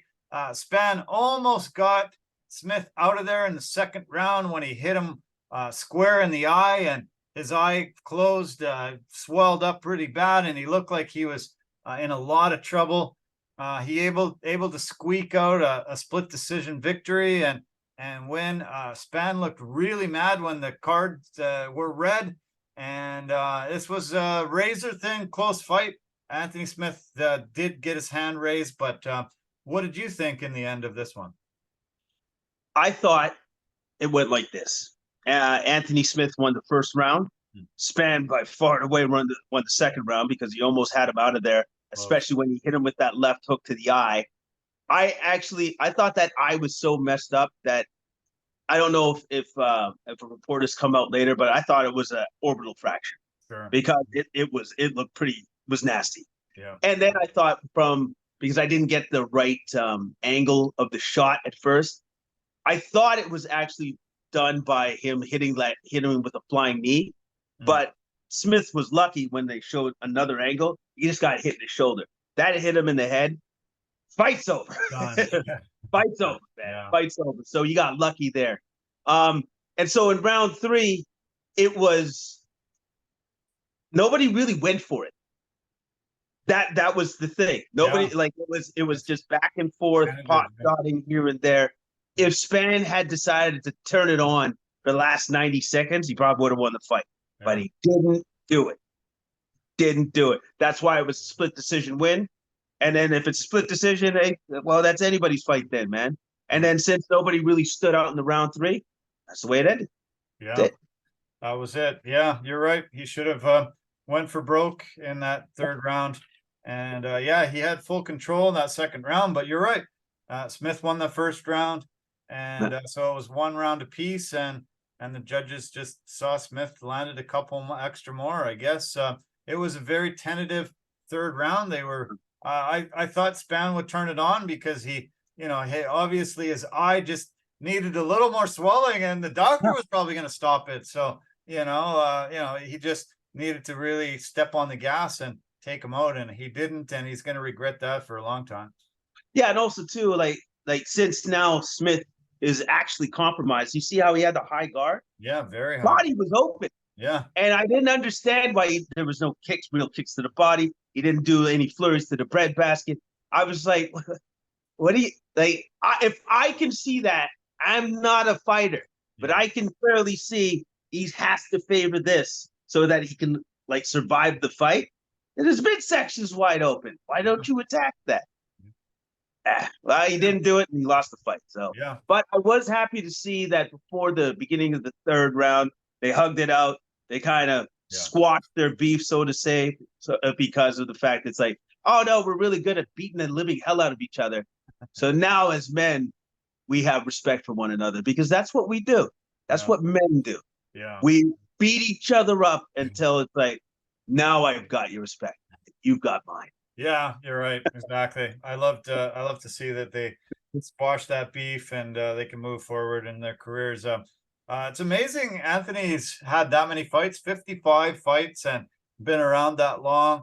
Had a chance at the belt years back, and you know, gets to you know, has to face a guy that's pretty scary, pretty tough in a rematch. He was Ryan Spann was favored in this one, even though he had lost the first fight. But Anthony made mention, hey, I'm an old man here in terms of fighting, and I'm fighting young killers, and give me respect. Please don't boo me. Like, holy cow.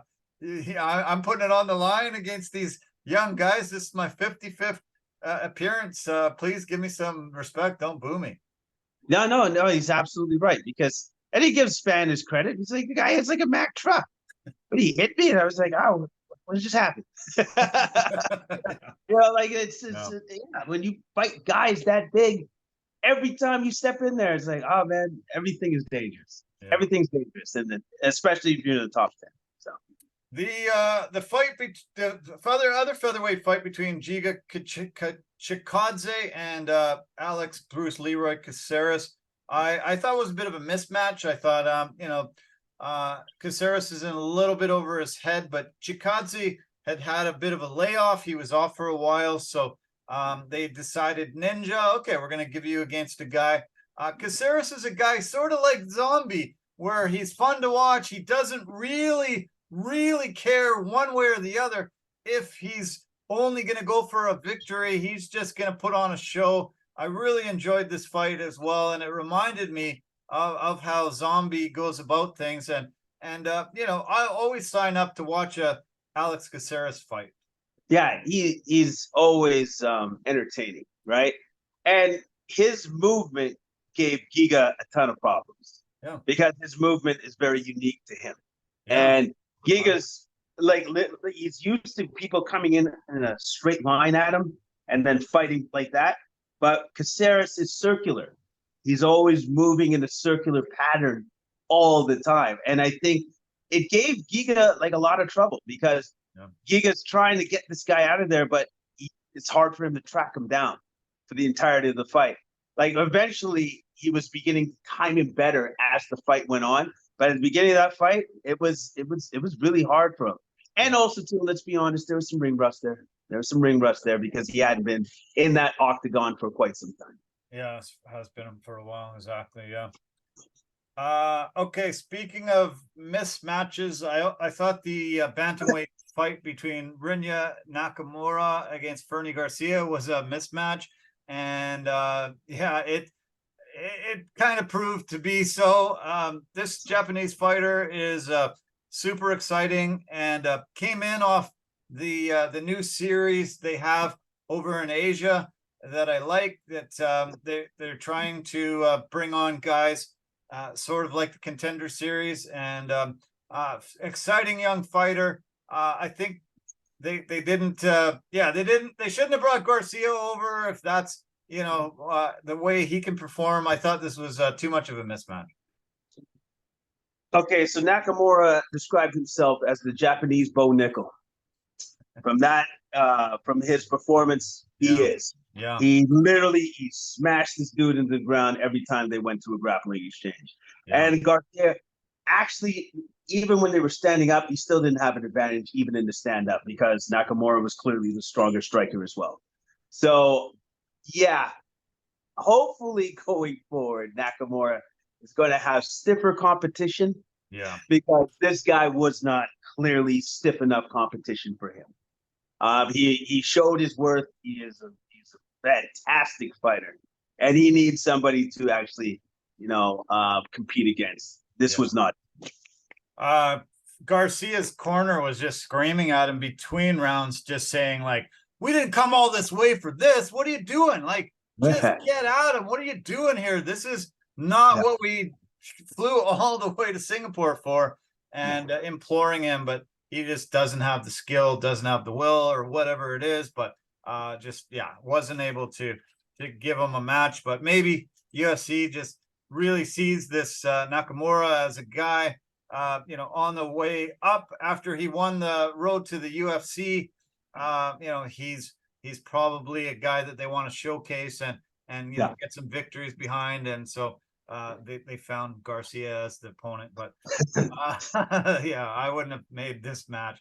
Okay, but this fight between Aaron Blanchfield and Talia Santos, I was actually really excited about. I haven't been excited about too many women's fights for a while, but this one I was really, really, really stoked about. Tyler Santos had an amazing showing against the champion recently, and number 3 against number 4. You know, this was a very, very great match made in heaven, and it delivered. Even though it went to decision, I enjoyed this fight fully.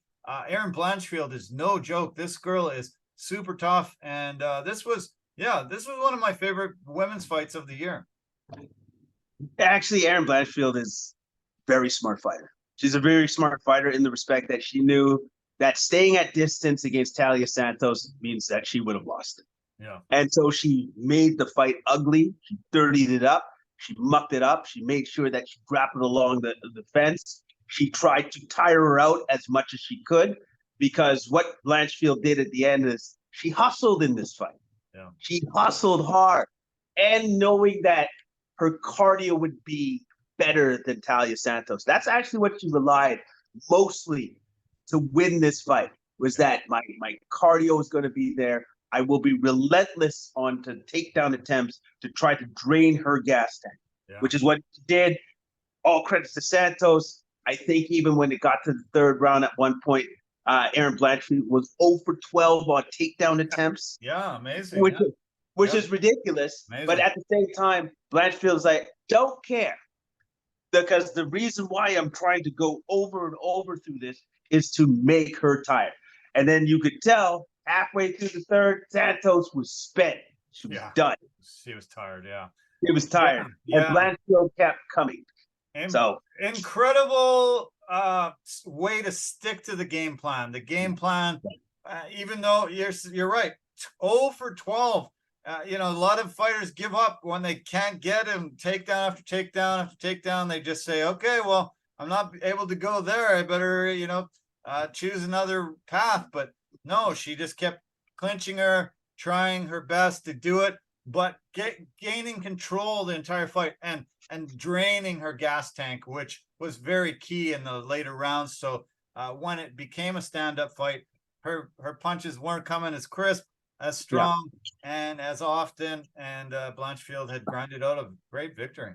Yeah, she grinded out a great victory. Like, all credit to her team, because they had a great game plan on how to attack Santos, and how they knew that trying to box her and fight her at distance is not going to work. Even with Blanchfield's incredible lateral movement and all of that stuff, it's like once she sets to fire, Santos is firing right back too. That's going to put them at a disadvantage, because Santos was clearly the stronger striker.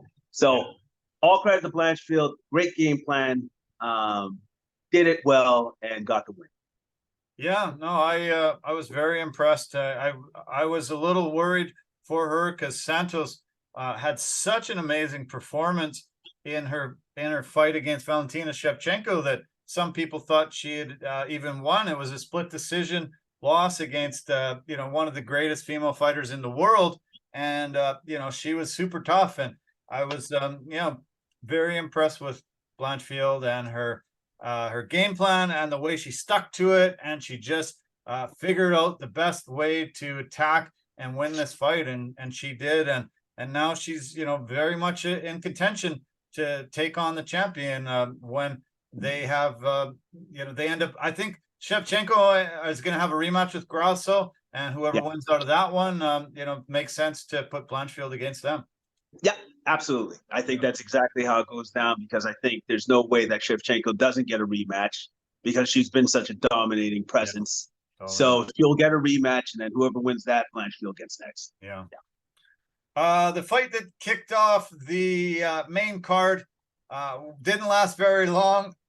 Junior Toffa comes in, the younger brother of Justin, fights a tough guy in Parker Porter, just stalked him until he could land his shot, did so, got a walk-off KO victory, and those Maoris, man, they are tough.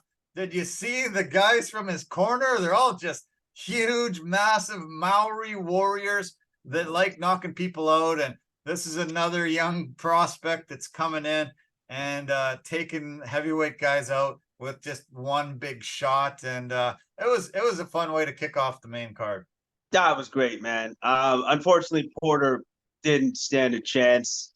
Tafa, more athletic, faster hands, better fighter. Yeah. just all of those things combined. I didn't realize until later that Junior Tafa is the younger brother to elder Tafa. Gustin Toffa, yeah. Yeah. So I didn't realize that, but those are two bad men in that division. Very, very bad men, man. Yeah. So everybody should be on the lookout for a little Junior. Luke Junior's coming up. Yeah. I think Justin's fighting, I believe he's fighting in the Australian card in 2 weeks, or he might be fighting the France card or in 2 weeks, but he's coming up in the next week or two. So we'll get to see the older brother, and probably his younger brother be in the corner there. He got $50K for performance bonus for the knockout. And I do want to mention that $50K both to the Korean Zombie and Max Holloway for their fight of the night as well. We also were in the heavyweight division in the featured fight in the prelims. Waldo Cortez Acosta against Lucas Brzeski, and Cortez Acosta, another guy that has just incredible power in those fists. A former MLB player. He was in the Cincinnati Reds organization until he got into a fight and they booted him out, and he decided, all right, well, I guess I like fighting. I might as well be professional at it, and join those ranks. And he got a spectacular knockout as well. It's great to see two huge KOs happen back to back, one in the prelims, one in the main card, from the big heavyweight boys. Yeah, no, it was great. And actually, you know what's probably the Cincinnati Reds probably better off, because you have this guy to just be knocking people out all the time. Whenever he gets into altercation in the pulp, it's like, hey, what did you say? Bah! It's like, now that guy can't play. See you later. Yeah. Right.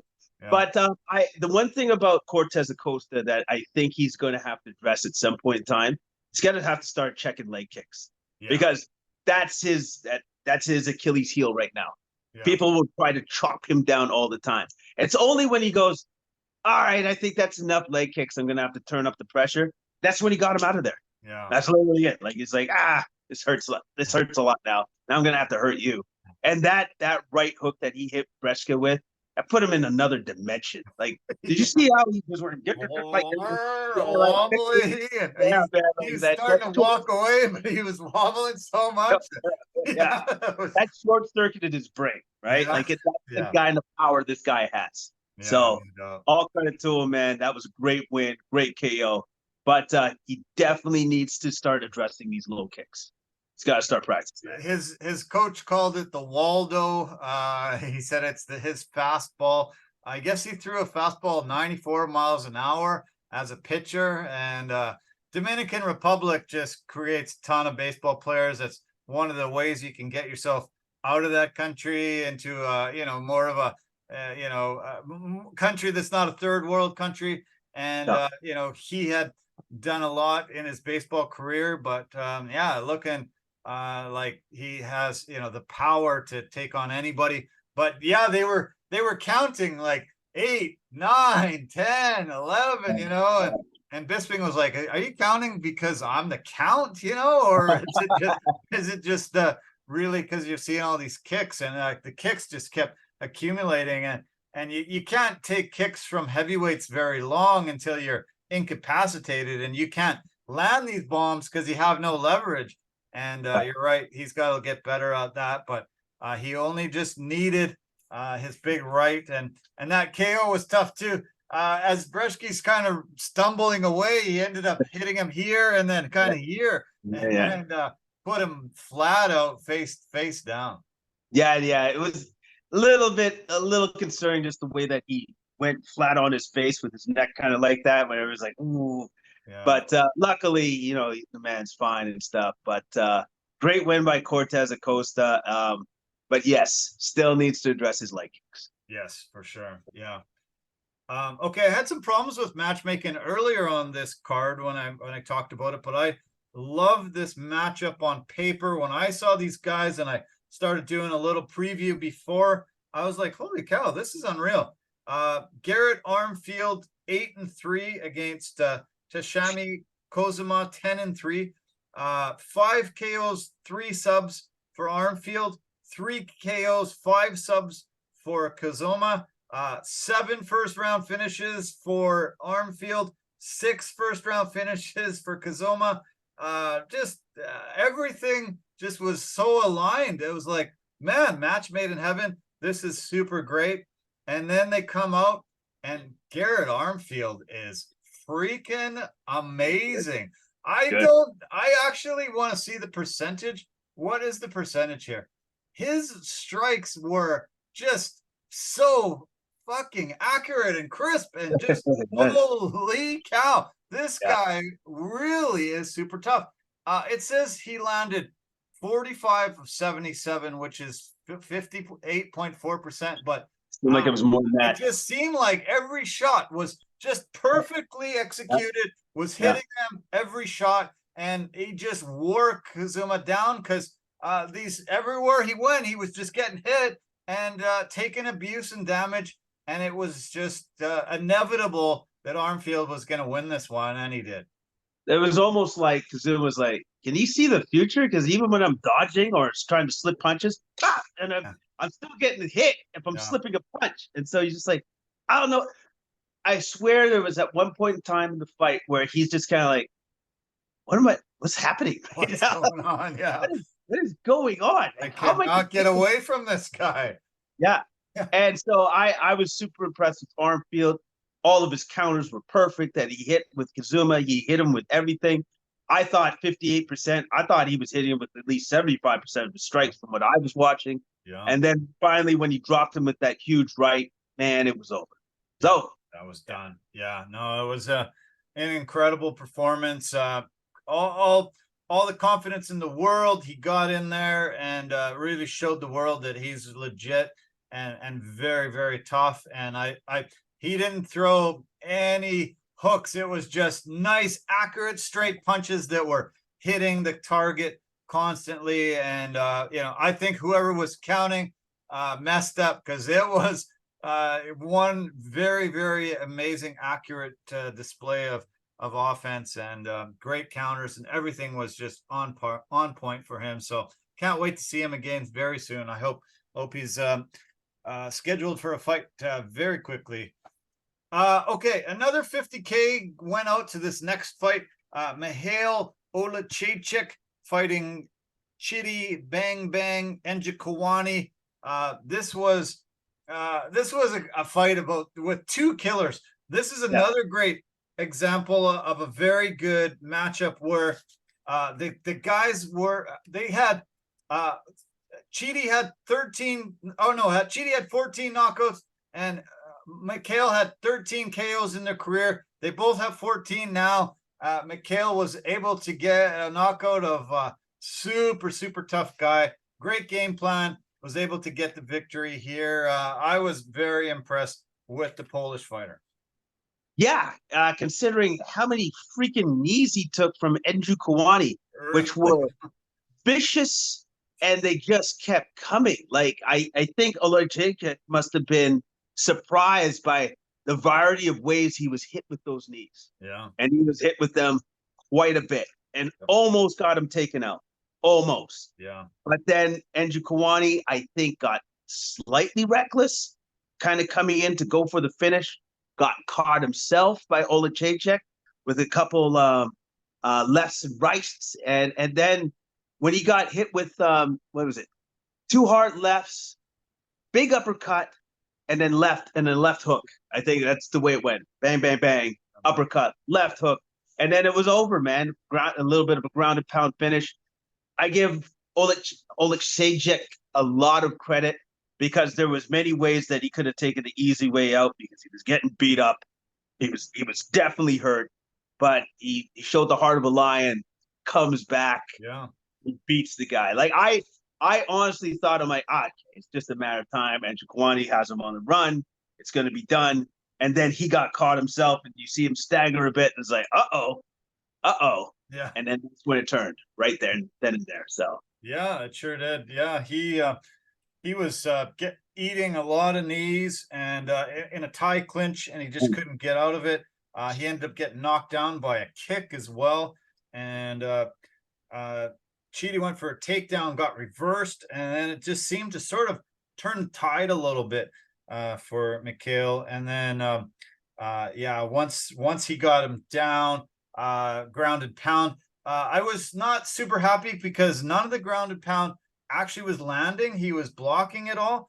But Thomas Fan, not one of the most experienced refs that we saw, just I guess saw that he was taking shots. I don't think he saw that they weren't landing, but he was in all sorts of trouble on the ground. It might not have lasted too much longer, but anyway, impressive victory for Olachechik, and over a tough guy in middleweight, one of the strongest guys in that weight class for sure. So, okay, let's fly through the rest. Welterweight, Kenan Song gets a decision victory over Rolando Badea. Badea was the big favorite in this one going in, but Kenan was able to grind out a very impressive victory, and surprised most people because he was not expected to win this one.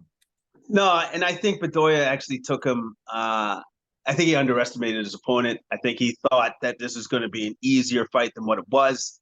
Kasong did knock him down, I believe, in round 2 with a 1-2. And I want to say, did he knock him down again in the round 3? But either way. Yeah, he dropped him with a big right hand. In round 3 that yes.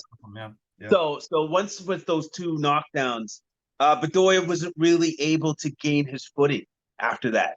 And that's definitely when Song seemed to start to take over the fight.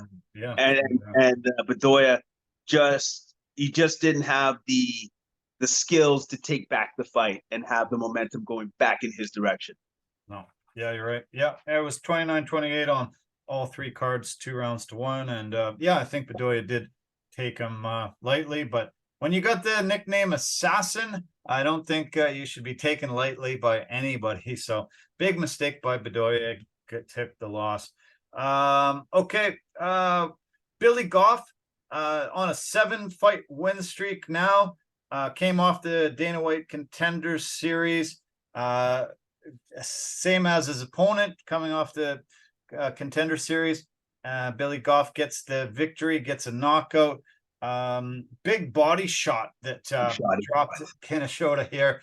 I had to see it many times from many different angles because it was not the worst body shot I've ever seen, but it just hit the right spot at the wrong time. And Kaneshota was down and out right away. Yeah, and also too, like there wasn't even like sometimes when you hit a body shot, there's a delayed reaction. No delayed reaction. Hit him, went down.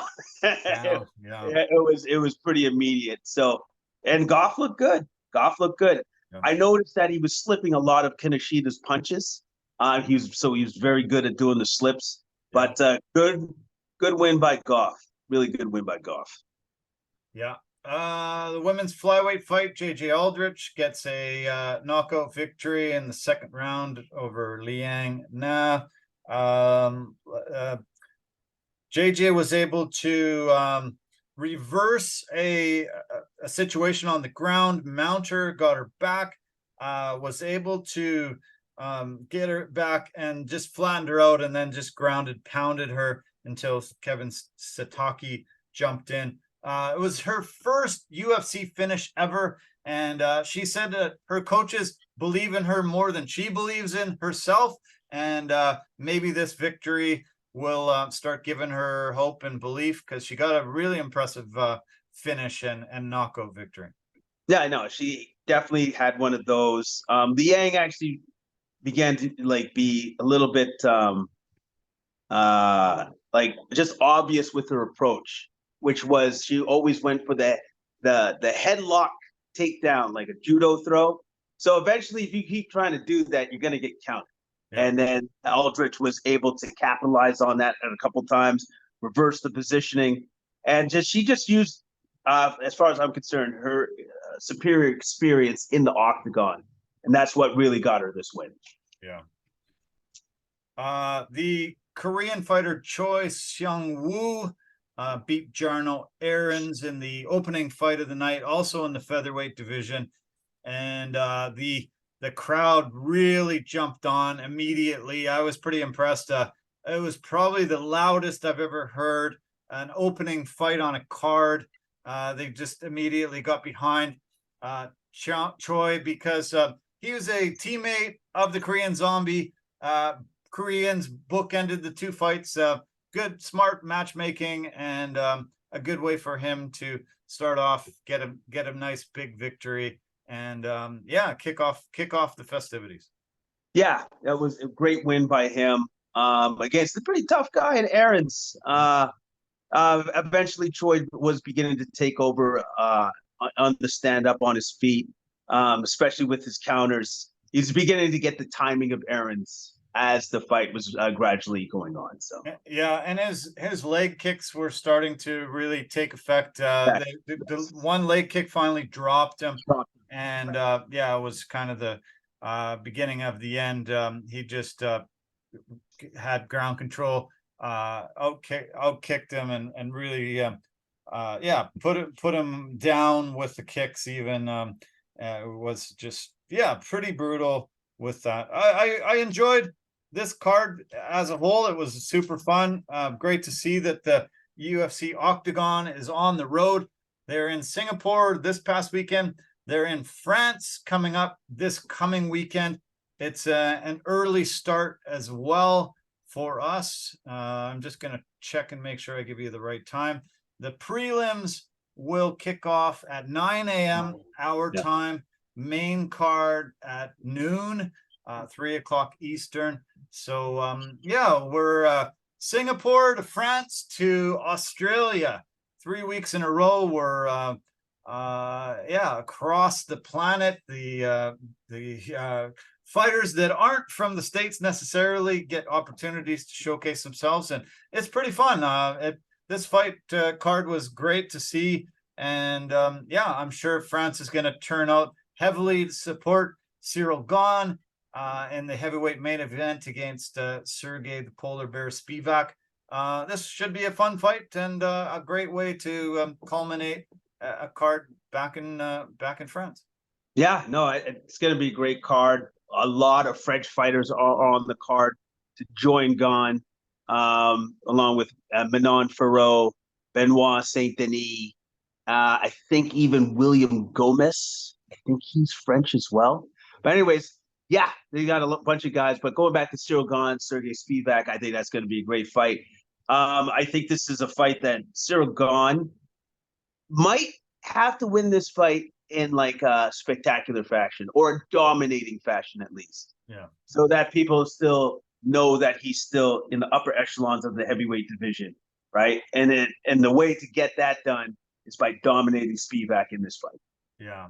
John Jones really dominated him last fight and sort of made people doubt, the ferocity and the skill level of Cyril Gahn. But John Jones is on a different level than most mixed martial artists in this heavyweight or light heavyweight division. So the women flyweight fight between Rose Namajunas and Manon Farreau should be great. Rose almost always brings it.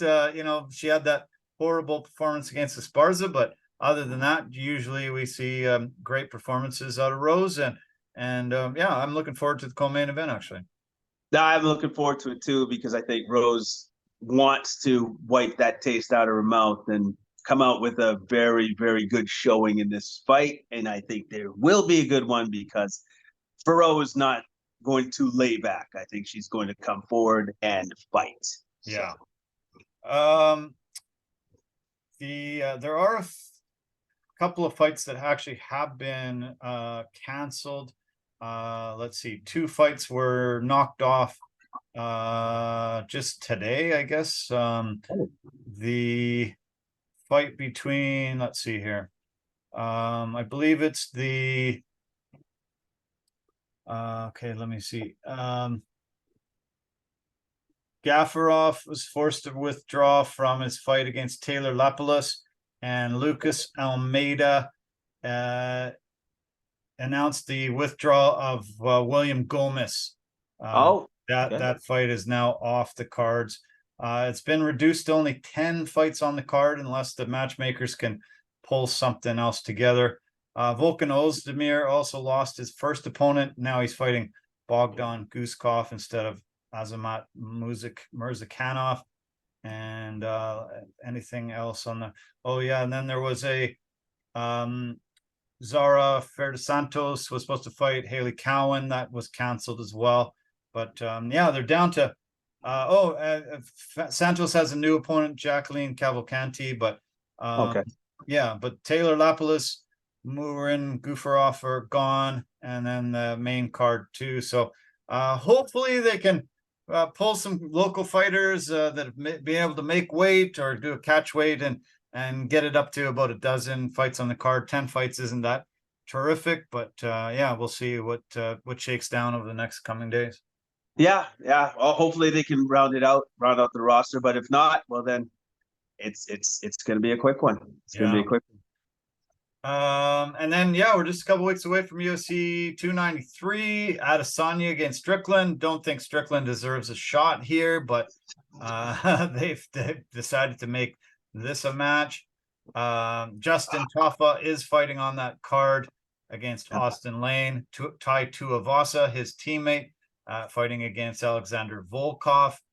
Kai Kara-France was supposed to fight on this card against Manel Kape, but that has been scrapped for some reason.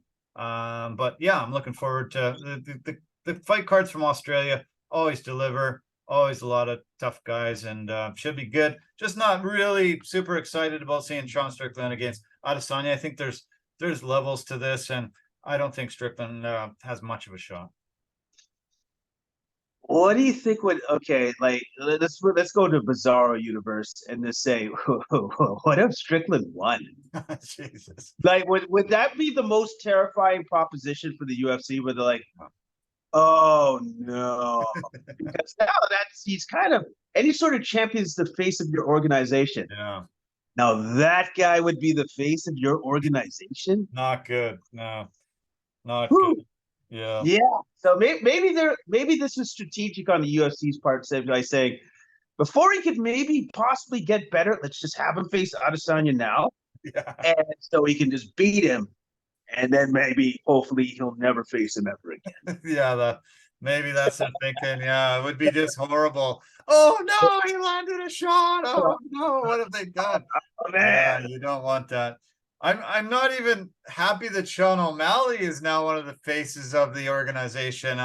We haven't talked since that fight, and Aljamain Sterling making the huge mistake by overextending on a punch and then getting caught and dropped. And I just don't like the way Sean O'Malley carries himself.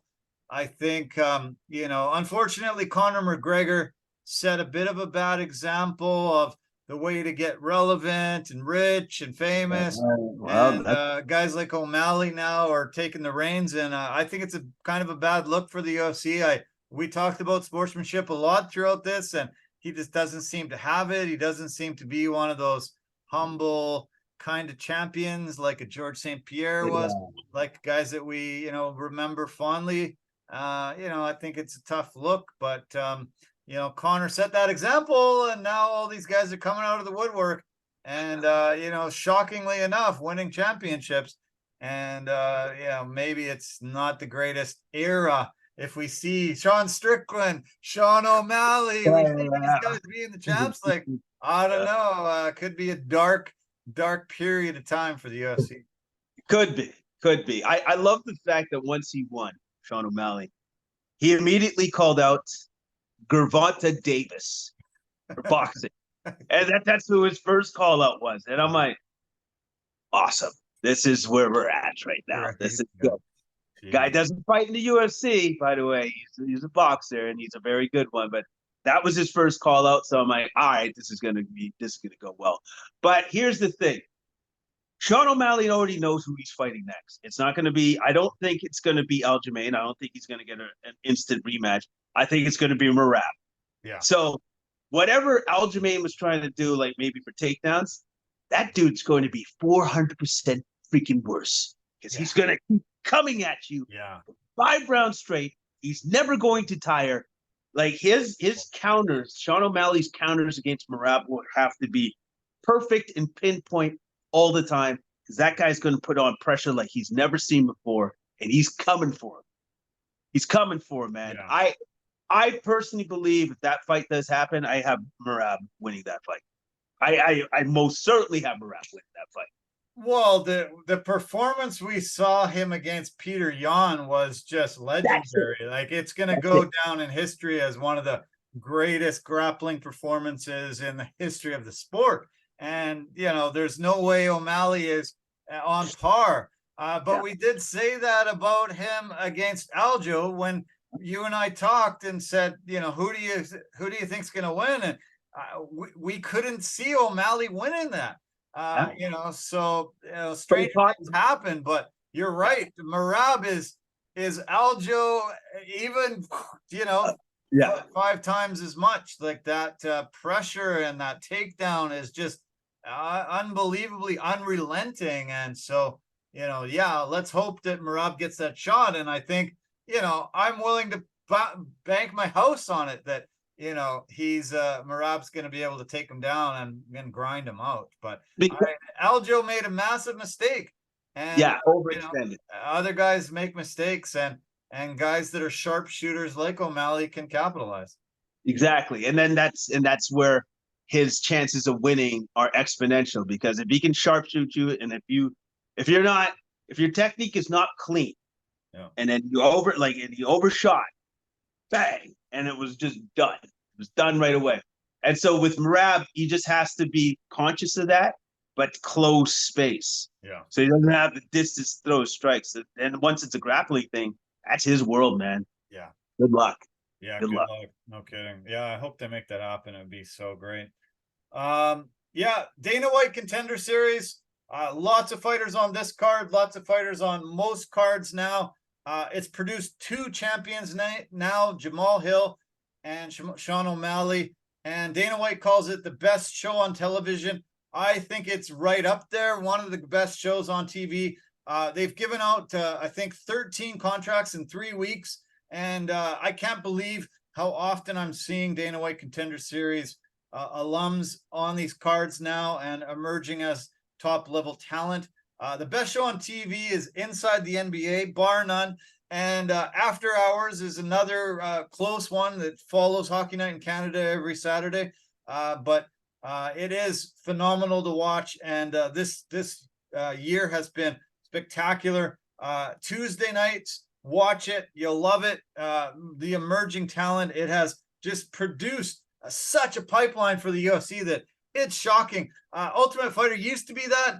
No longer. It's these guys, and it has just been incredible to see the meteoric rise of tons of these guys coming through and trying to get into the big show this way.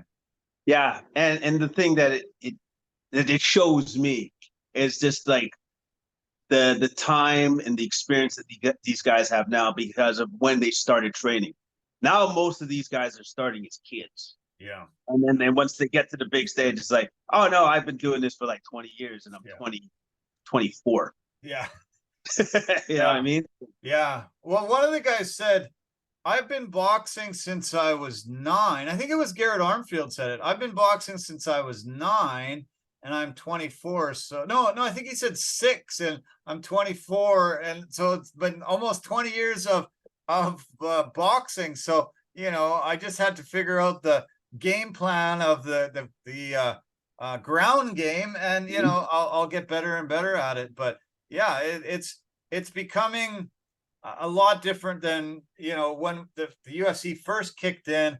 It was guys leaving college and not knowing what they were going to do with a career, and they're fighting in bars, and all of a sudden, oh, okay, now I have a different path here. But guys are starting training at a young age in different mixed martial arts, and then they are, you know, getting that experience, and once they hit their 20s, they're already pretty experienced at the fighting game. Yeah, no, they're definitely experienced. They know what they're doing, and it's just the quality is there.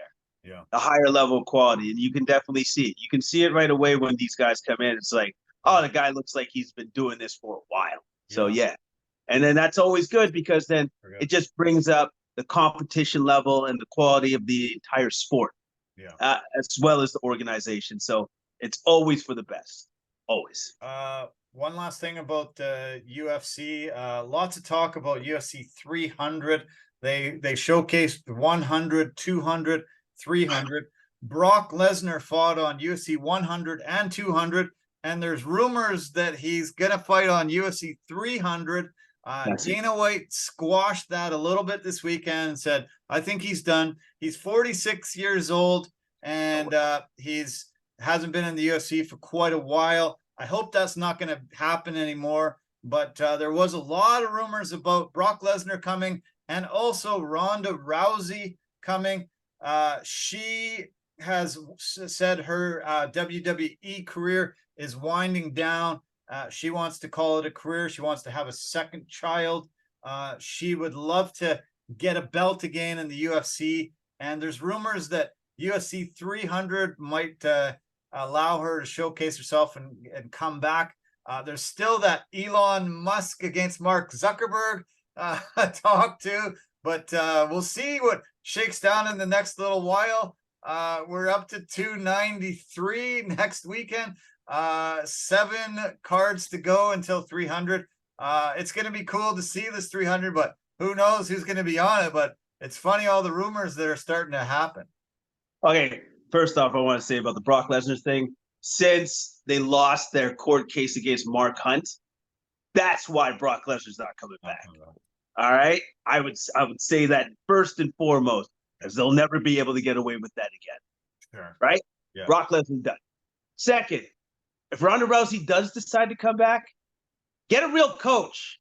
Get a real coach, man. Like, because if you stick with that dude, you're gonna get your ass handed to you when you come back. So if you want a triumphant return, get a real coach. Yeah, that's the second thing I would say. And then third, I'd love to see, but I don't know if it would happen because I think he's under contract. You want to make a big splash? You want to do something big? Why not bring back Demetrius Johnson? Yeah, wow, that'd be amazing. Yeah, wouldn't that be amazing? So unfortunately, Dana White likes to hold grudges, so it will never happen. But if they want to make a real splash, have him fight the champ for just a one-off or whatever, or somebody in the top 3, that would make you splash. Yeah. You're welcome, by the way. Yeah.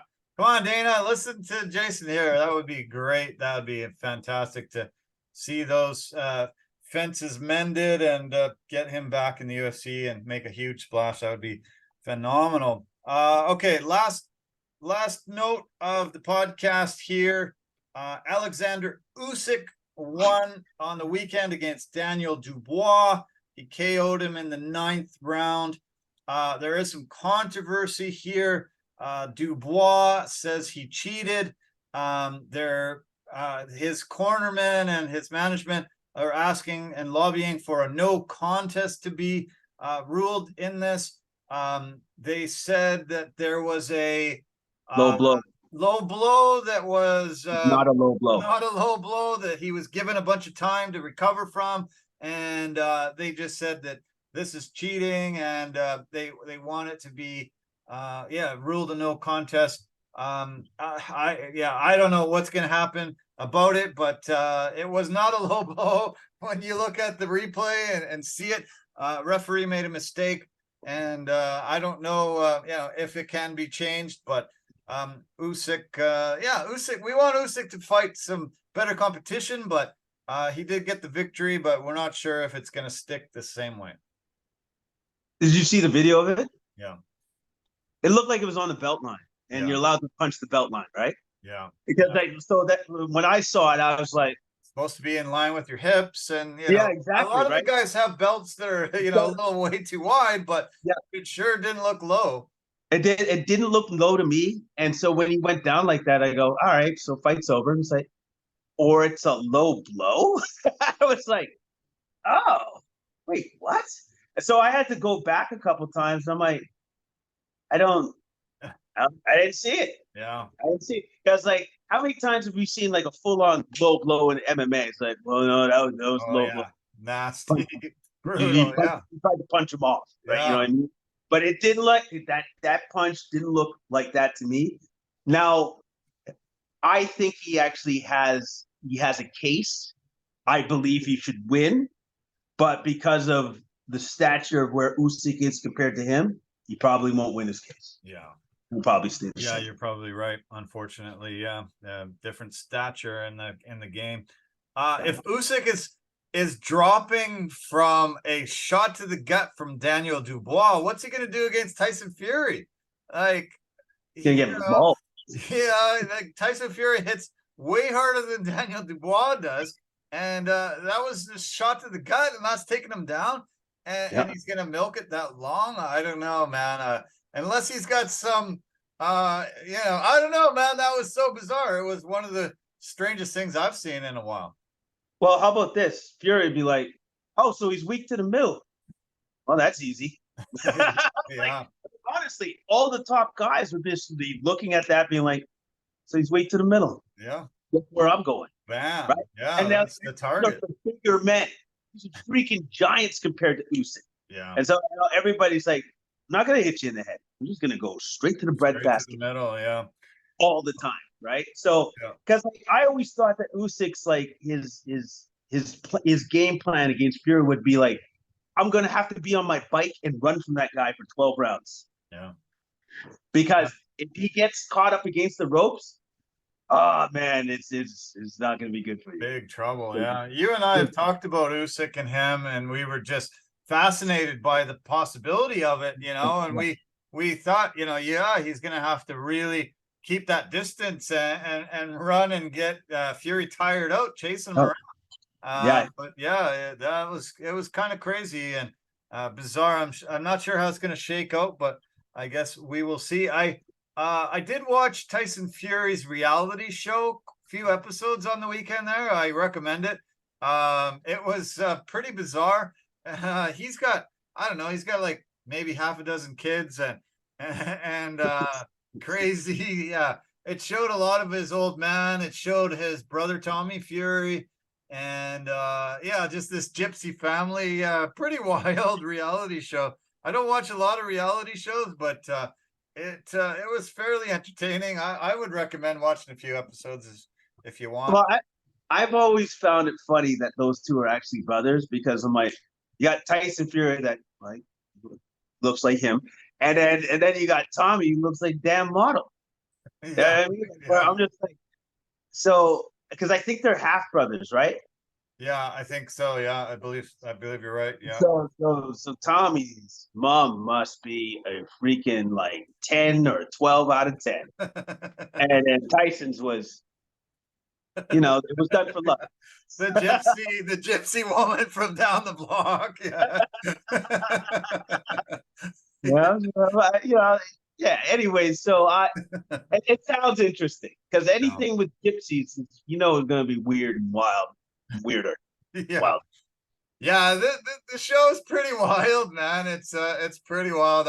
It was like a train wreck. I just had to watch after it came on. I'm like, oh, I don't know if I heard about this one, and I started watching, and it was hilarious. There was craziness going on, chaotic life, and he unfortunately, I think they said he has bipolar or something, so he can go way up and down, and he's had his struggles outside the ring, and I guess his dad is quite the workout machine. I think he might be in his 60s or something, but man, he was like pumping iron like crazy and always being a beast. And Tyson said he's totally my hero. Like, look at this guy. The guy's a beast, and he's like in the gym, like working out like a fiend all the time. And there was it was pretty interesting. I don't know where it was. It was on one of my platforms, but I watched a few episodes. Yeah, you should try to give it a try to find it. It was pretty funny.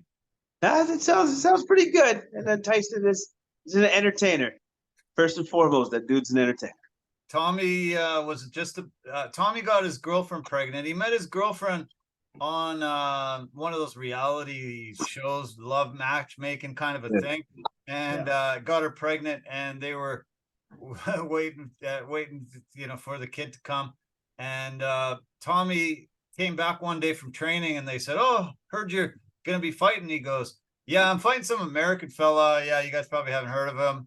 And I think he was talking about Jake Paul. And so it was kind of hilarious. He just sort of flippantly threw it by, "Yeah, I'm fighting this American guy. Yeah, you guys probably don't know nothing about him, but yeah, I can give him a shot." Yeah, it's kind of wild. It was neat to see the inner workings of their life outside the ring. Yeah, no, but that for Tommy Fury, that makes sense that he would just be kind of dismissive of it, because it's like he's not a real boxer, and my big bro is the heavyweight champ of the world. So I'm not gonna talk too much about my next fight because it's not a big freaking deal. Big deal, no kidding. Yeah, it's good he had perspective on it for sure. Yeah. Yeah. Okay, man. Well, we've reached the end of another episode. Thanks so much for doing this as always. It was great, and hope you have a good week ahead. You have many plans ahead this week? No. No. Well, hopefully, actually, no, I shouldn't say that. I'm going to be seeing a friend of mine that I haven't seen for a bit, I think on Saturday, having a little bit of dinner and stuff. And just kind of like the same thing as what happened this past weekend. I went over to a friend's for a barbecue, so I'll be doing this thing again. That's good. I heard from Stefan today. They arrived in Mexico on Saturday and just got to visit friends and family since they've been there. He said they took their time making their way down, driving. I guess they got a big U-Haul truck to take down there and stuff. So he said it was that the truck was really slow and we didn't want to race. So but yeah, he was asking if I had heard any word on the strike or anything. I said no news, and unfortunately no news is not good news. But yeah, he's down there safe and sound, and I'll give you some updates if I hear some more from him. Yeah, for sure, man, for sure. And unfortunately with our strike stuff, I don't think we're going to be hearing anything until maybe, and I'm saying this is a big maybe the end of September. Yeah. And I still even doubt it then.